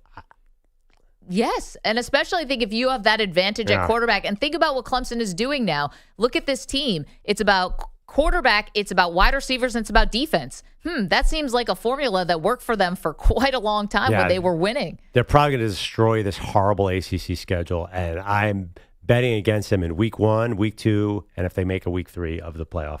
I'm telling you, I don't know. I guess I'm an SEC Big Ten snob. We know. Let's get to Bogusch. He's got headlines. You're welcome to weigh in on Clemson's expectations. Again, 888-710-4ISN. What's up, Bogusch? Thank you, Margaret. The issues atop the NFLPA are far from over. Former player J.C. Tretter stepped down yesterday as chief strategy officer. Hold on one second. That's a recording. Yeah. You're sitting right here. Yeah. Is this a WNBA style protest going on? It's not a protest. I'm just trying to read the room. Just don't want to interrupt what you foresome have going on here. So just trying to get in and get out. It can't be a WNBA style protest because we don't determine what Bogusch makes. We will gladly pay you what you're worth. We don't. That's above our pay grade. Yeah, I get it. I just wanted to be as little of an intrusion as possible. Well, you're still sitting here. Whoa, it's fair. He had to make the scheduled appearance, Maggie. Yeah, I have to be in the live room. stream. I don't have to talk live. That's in your contract? Exactly. It's like when a rapper has to go to a club, they show up for 5 minutes, shake a hand, and then leave, and they made the appearance. Yep, exactly. Like Pete Alonso yesterday extending the streak. Even though he was hurt. Yeah. He got into the game, so the streak lives. Mm-hmm. Oh, yeah. Josh Allen took a snap against the Patriots Mikal last Bridges year. has also done the foul guy in the first minute, and then... So this is you are keeping your streak going, but you refuse to actually do the update live? I just don't want to get fined.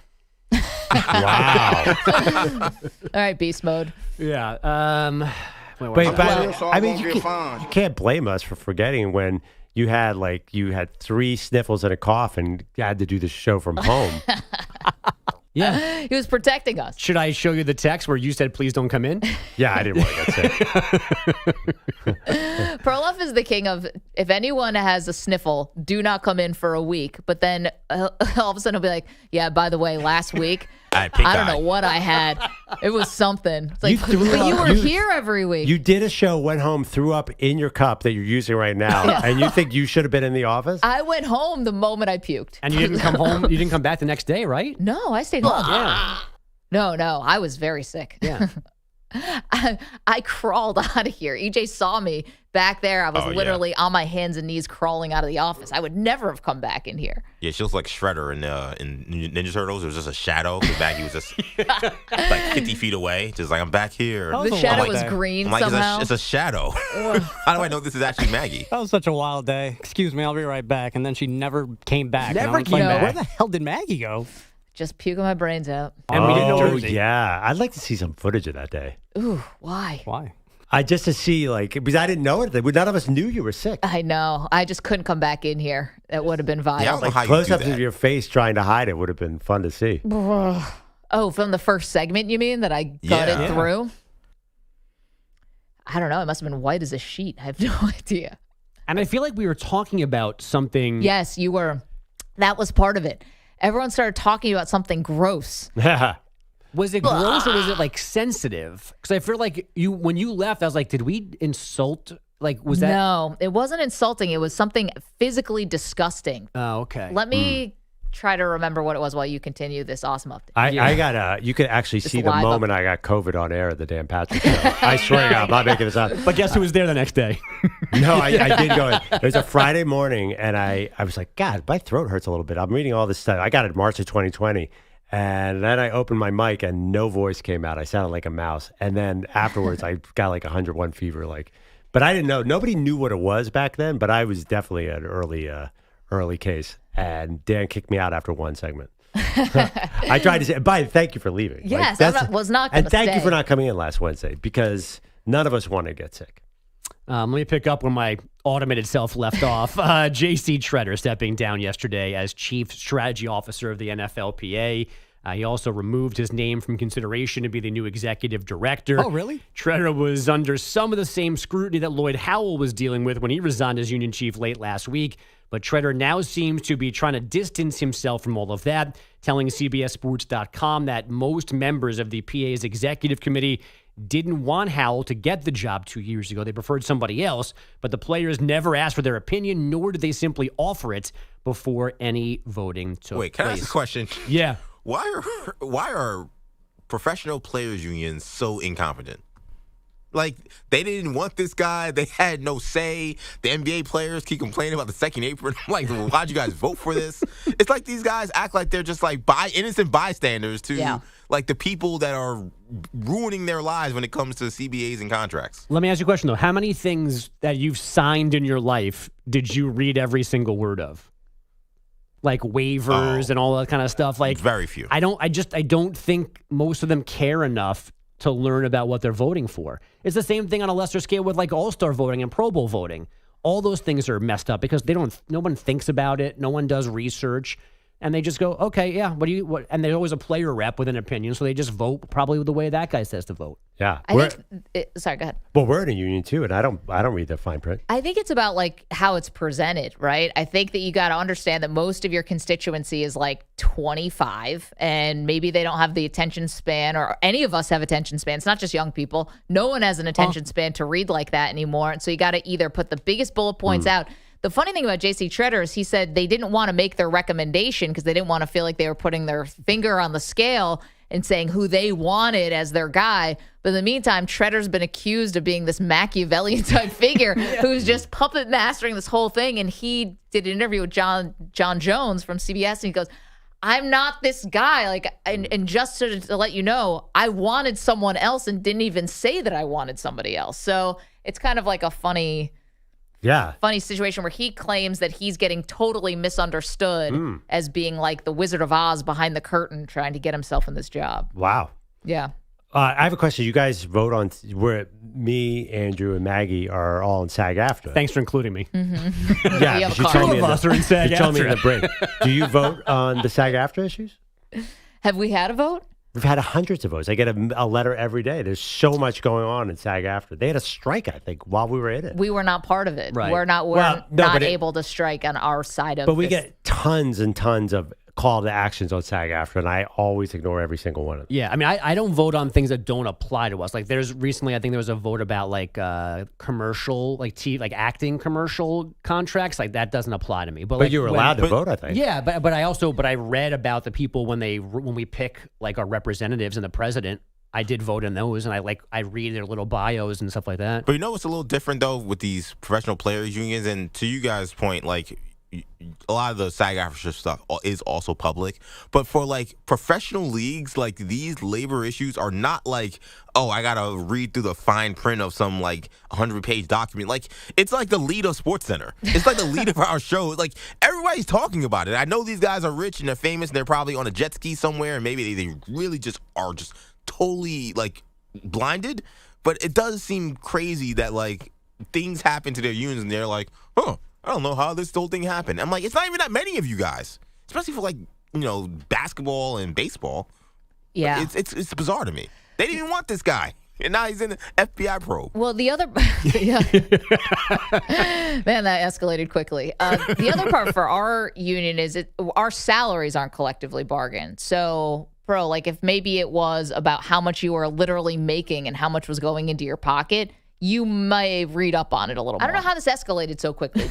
You know what I'm saying? But by the way, also, you got to remember, like, these guys are doing amazing monetarily wise. Like, these athletes are making crazy money. Well, not all of them. We're talking about the WNBA players are barely, But you're talking, EJ, you're talking more about baseball, football, basketball, right? Oh, that includes the WNBA too. But, like, I mean, we'll see. This is their first real crack at a real apple in terms of, like, getting a lot of money back. It just feels like these other leagues. I remember baseball, like Donald Fear, like he actually was a really strong union president when he was running things because he was up against a clown in Bud Selig. So I probably could have ran rings around that guy. The players' unions are tough, though, because like you have so many different constituencies. Like, for example, guaranteed contracts. I'm sure the bulk of the group does not want guaranteed contracts because that means it's all going to go to the quarterbacks, and then the left guard is going to get cut out of everything. So it's hard because for like the rookie salary cap. Like, that doesn't help people, but a lot of players want that. Like, the lesser-known players are a much bigger number than the stars, so it's very confusing, I think. We were good friends. Remember Jim Trotter? Yeah, of course. Like, he was very tied in with the union. He's like, yeah, it's not what you guys think it is. It's like it's not run by Tom Brady. Like, it's much more important to get health and salaries for the lower-end players and the higher-end players. And I think they're doing a good job, in the NFL at least. But this is embarrassing, I will admit. Regular football news. The Bengals have a new backup for Joe Burrow. It's Desmond Ridder, and the Chiefs and George Karlaftis shaking hands on a 4-year extension. It guarantees the pass rusher $62 million. Karlaftis has 24.5 sacks over his first 3 seasons, plus 8 more in the playoffs. The Detroit Tigers won last night, 2-1 over the Rangers, snapping a 6-game skid. As you guys mentioned earlier this morning, Caitlin Clark missing that WNBA All-Star game over the weekend because of a right groin injury. It's getting better, apparently, according to head coach Stephanie White, but Clark unlikely to play tomorrow against the Liberty. I don't expect her to be available on Tuesday, so we're just going to continue to take it one day at a time and let her get her evaluations early this week, and then once we've done that, hopefully we'll have more of a clear line of what it looks like. Tomorrow would be the 12th game Clark misses this season for various lower body injuries. The Charlotte Hornets are your Vegas Summer League champs. Con Knippel scoring 21. A little too much nipple. In an 83-78 win over the Kings. And Denny Hamlin got his 4th win of the NASCAR Cup season at Dover, Delaware, but not without some tension. During the race, Hamlin upset that Ty Dillon, who was a lap down, didn't let Hamlin get around him easily. What the Put me off, let me this I'll fix that, was the threat at the end from Hamlin. Thanks to the TV broadcast for sharing the radio transmissions. Don't you love NASCAR? You do. Yeah. Many tires. Vroom, vroom. One of the 4 people on this show loves NASCAR. That's right. By the way, big Caitlin Clark conversation at dinner last night. Oh, yeah. About what aspect of it? I did not know where it was going to go, but Andrea was like, that Caitlin Clark, she needs a makeover. Oh. She was like, I feel like, everything's too boxy. She's like Sabrina Ionescu. I see the way she's been styled. She looks great. She's like, Caitlin, new haircut, new look, and Sabrina Ionescu needs a glow up. Yeah. Sabrina Ionescu also plays in New York City, and with all due respect to Indianapolis, I don't know how many makeup artists there are in India. Tons. Probably a couple, man. Amazing ones. Yeah. Also, it wasn't even makeup. It was more hair and clothing. They also have planes, makeup was not Manny. mentioned. She could go to a city with a stylist if she needed to. Well, I mean, pay them more. Maybe she'll be able to afford a plane ticket. I'm going to actually take this in a place that Perloff had mentioned earlier today, which is, are we in a golden era of sports couples? And Caitlin maybe doesn't apply here. I don't Well, know if sorry, Sabrina. The backup Iowa guard doesn't apply to. But they're this cute. by the way. Sabrina They- Ionescu is married to a football offensive lineman. Yeah, right. Okay. So maybe they're not the two celebrities who you're thinking of. Well, actually, I argued, to be fair, that the NFL players are getting more into the celebrity couples. It used to be a lot of hockey, baseball. I feel like now every NFL star seems to be dating someone famous, and I don't remember it being that way back in the day. The WNBA, man, there are a lot of players that are dating each other. They're mixing pleasure with business. I don't know. God forbid that they break up and they end up being teammates one day and it's an ugly breakup. I mean, what do you do there? Or one gets traded. That's happened a bunch. Yeah, right. Or you have couples playing against each other in That happens too. huge games. I mean, no, that's already happened. So you think the NFL players now Yeah, are because I saw dating more celebrities? Jada Daniels and Juju Watkins, Ice Spice and Sauce Gardner. Josh Allen got married to Hallie Stanfield. And then there's another big one that we were just talking about. Joe Burrow? Travis Kelce, obviously. Oh, yeah. Kelsey Travis with Kelce. Taylor. You got Simone Biles is married to like a Jonathan backup. Owens, yeah. Yeah, I just think can you think of a glory? I look back at the 90s Cowboys. Who were they dating? I don't know. I can only think of Mark Gastineau was Right. married, I think, to Brigitte Nielsen, right? That's a power 80s couple. Yeah, but I feel like the rule is now I think NFL stars are getting bigger because the sport's so popular. It used to be NFL more of a team sport, NBA a star sport. I think they're getting a lot of publicity, social media. Well, what about Brady and Giselle? Is that Brady's the old school? top of the mountain. Yeah, of course Brady was dating a model, but now everybody is. I feel Well, like here's what it's I'll say, easy to though, get. too. I do feel like the influencer game is also making Easier? more people celebrities. Yes. People who we wouldn't call celebrities are now celebrities. Like what- Like to be fair, like Joe Burrow's girl is not a celebrity. Right. Yeah, no, but I don't Taylor think she Swift can. I is. don't think anyone knows her name even. I don't, Yeah. Yeah, I don't. But Braxton Berrios' girlfriend is famous for being famous. Like she would Right. just be a beautiful girl that he's dating, but now because she's online, people know who she is, and she's a bigger star than he is. Yeah, the Copoles, Christian McCaffrey. Yeah, them too. Yeah, like, come on. Like, that's not, like, that wouldn't be a celebrity 30 years ago. She's Miss Universe. Yeah, she's an actual. Oh. yeah, What are you guys I'm talking talking about about? her sister. No, because her sister was with Braxton Berrios. So I was thinking, No, Olivia Coppola, I think, was not just Miss USA. I take Miss that. Sorry. Universe. Apologies, Miss Coppola. I wasn't familiar with your game. With a lot of love. Are we in a golden age of celebrity sports couples? Aaron Rodgers and his mysterious wife. Brittany with an I? She could be anything. Like Jay Cutler, he was Kristen Calvarado. That would not be. Yeah, Kristen she would was not a be reality celebrity. star. Right. 888-710-4ISN, 888-710-4476. We've got more nicknames to reveal. The Maggie and Perloff search for the sport's greatest nickname next. I said, you don't know me.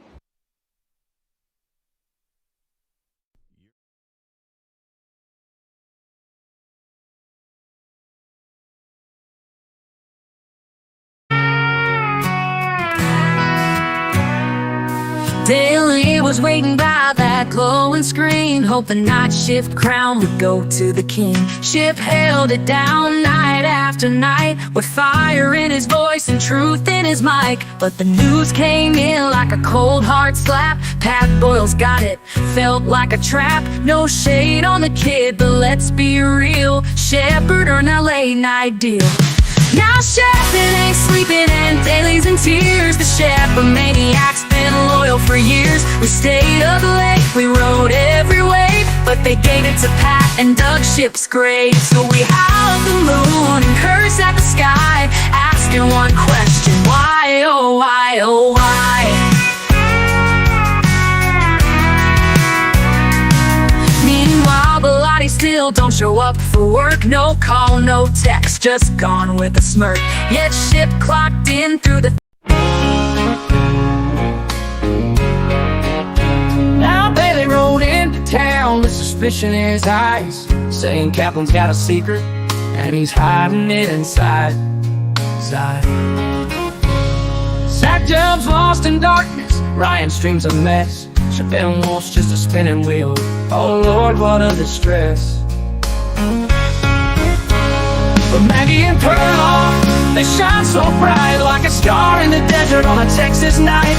Bailey says it's shady, but I swear on my name, I just push the buttons, I don't play no games. Now Now Peter Bellotti, well, he don't show, and that man's supposed to be running this show. If there's a tech problem, don't look at me. Ask the guy who's missing more than Tennessee team. So Davey, my friend, don't spread that lie. I ain't no bandit, I just make strings fly. But Maggie and Perloff, they shine so bright, like a star in the desert on a Texas night. Daily says it's shady, but I swear on my name, I just push the buttons, I don't play no games. Now Peter Bellotti, well, he don't show, and that man's supposed to be running this show. If there's a tech problem, don't look at me. Ask the guy who's missing more than Tennessee team. So, Daddy, my friend, don't spread that lie. I ain't no bandit, I just make strings fly.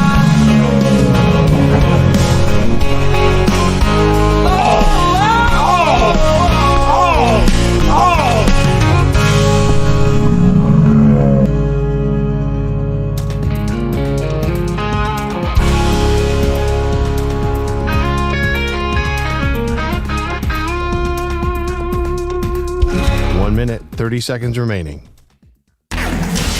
Maggie and Perloff, they shine so bright, like a star in the desert on a Texas night. Daily says it's shady, but I swear on my name, I just push the buttons, I don't play no games. Oh, don't play no games. Oh, babe, my friend, don't spread that lie. 1 minute remaining. I ain't no bandit, I just make streams.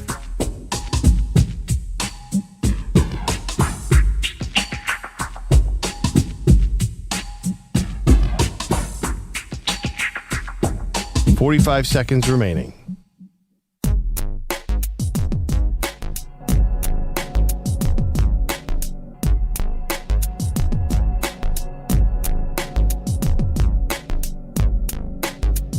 $30 seconds remaining.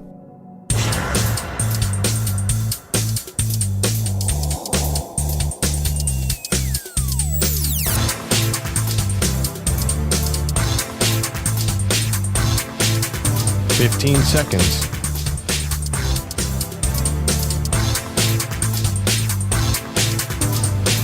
Break ends in 5 seconds.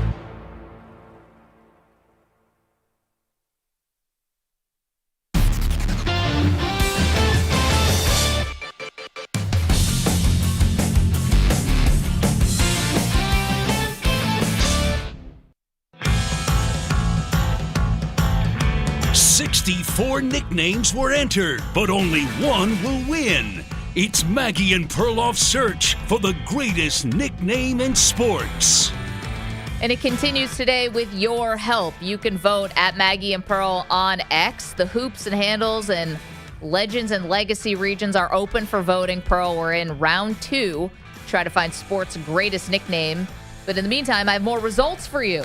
Would you like them? Yes. Okay. Let's go. This is the Tough Guys and Enforcers region. You guys voted. Here are the results. The 1 seed in this region moves on. That'd be Mean Joe Green. 83% of the vote, taking out the 16 seed, Mr. Hockey. That's the way it should be. I like to see the whole world is smiling with me. Coca-Cola as life. Have a Coke and thanks, Mean Joe. Smile. Thanks, Mean Joe. So the 1 seed, Mean Joe Green, moves on. It will face off against the 8 seed. That'd be the big unit, Pearl, because Randy Johnson won 72% of the vote over the 9 seed, the Bus, Jerome Bettis. Actually surprised that was such a big of a gap there. The 5th seed in this region is Sweetness, Walter Payton, with an easy victory over the 12 seed, the Glove, Gary Payton, and a Payton versus Payton matchup. The 4 seed is Mike Tyson. Iron Mike beats out the Admiral, David Robinson. Final tally, 76% to 24%. I'm the best ever. I'm the most brutal and vicious and most ruthless champion there's ever been. There's no one can stop me. Lynx is a conqueror. No, I'm Alexander. He's no Alexander. I'm the best ever. There's never been anybody as ruthless. I'm Sonny Liston. I'm Jack Dempsey. There's no one like me. I'm from Nairclaw. There's no one that can match me. My style is impetuous. My defense is impregnable. And I'm just ferocious. I want your heart. I want to eat his children. Praise be to Allah. Okay. Iron Mike. By the way, I'm surprised. I thought the Admiral might capture this one. That's a blowout. Totally. Yeah. Our first upset of this Tough Guys and Enforcers region is the Rocket Roger Clemens as the 11th seed, upsetting one of our favorites, Elroy Crazy Legs Hirsch. Not even close. So, Pearl, that's one for your so disappointing back in the day nicknames. The Rocket's unfair because it just says the Rocket, right? So you get Roger Clemens, you get Maurice Richard, you get Rocket Ishmael, 3 in 1. We did put Roger Clemens next to it. Oh, we did? Yeah, we did. So it's only one, but yes, the Rocket maybe could be for many different guys. The third seed in this region moves on. That'd be the Intimidator. Dale Earnhardt Sr. took out the 14 seed, the Hitman, Thomas Hearn. So it'll be the Rocket against the Intimidator, which will be fun. And finally, the 7 seed, Smokin' Joe Frazier, takes out the 10 seed, Ray Boom Boom Mancini. And finally, the 2 seed moves on in this Tough Guys and Enforcers region. That would be the Minister of Defense, Reggie White, over the 15 seed, He Hate Me, Rod Smart. So it began back in '85. In Philadelphia, White was a sack machine, the Minister of Defense. And on Sundays, his sermon never changed. The quest for the Super Bowl trophy. If we're going to make it, we're going to make it together. Father, I have an opportunity personally to finally win a championship, and we're on the road there. Yes, we are. Thank you, Father. Tell you how that quest ended in Philadelphia, not with a championship, but he did win one in Green Bay. that sort of sound behind him like it was a news bulletin. It began back in '85. Yeah. Gives me like anxiety just listening to it. And this news bulletin comes to you live from Philadelphia, Pennsylvania. So it will be Mean Joe Green against the Big Unit, Sweetness against Iron Mike, the Rocket against the Intimidator, and Smokin' Joe against the Minister of Defense. That's your Tough Guys and Enforcers region. Maggie Perloff, greatest nicknames of all time. Greatest sports nicknames. Who's a front runner in this? Going through it. What's Vegas saying? Oh, man. Mean Joe Green, 83. I think, by the way, sometimes people just look at our seating. They said Mean Joe Green, number 1, Mr. Hockey, 16. Because remember somebody got all mad about Mr. Hockey not being in there? CeeLo last week. But it's in there. Oh, yeah, being they a got 16 killed. seed. He lost 83-17. Yeah, Was again. Mr. Hockey seated too low?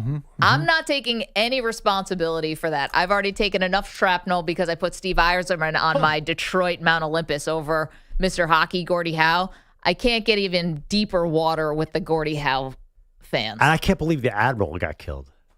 Now I'm worried about the mailman. Look, the 80s and 90s NBA. That's what well, I'm the betting on it. mailman's gone. He did. Iceman. He lost to the Iceman. The Iceman? Oh, man. Shout out to George Gervin. That's the Iceman, who's going to be going up against Pistol Pete. Pistol Pete, yeah. I say our weakest 2 entries so far, He Hate Me and Skip to My Lou did not do very well. I think you have to play professional sports. Those are elite nicknames, though. They're elite nicknames. I think you have to be a slightly better player. I don't think I could have lived with ourselves if we didn't put He Hate Me on there. Yeah, Rod Smart. Just would have nullified the whole bracket. I mean, he wore it on his jersey. It said He Hate Me. Thank you, EJ Stewart, Manny Rodriguez. Thank you to our very best pal who we would never forget, Andrew Bogusch, Andrew Kaplan, Who? Weedos and Coffee Drinkers. We'll see you tomorrow.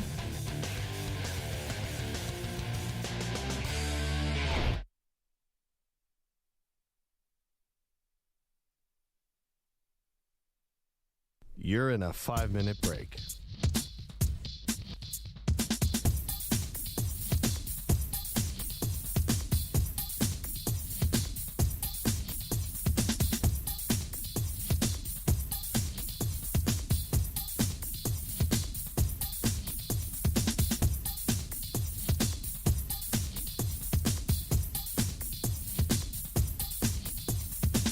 Four minutes, 30 seconds remaining.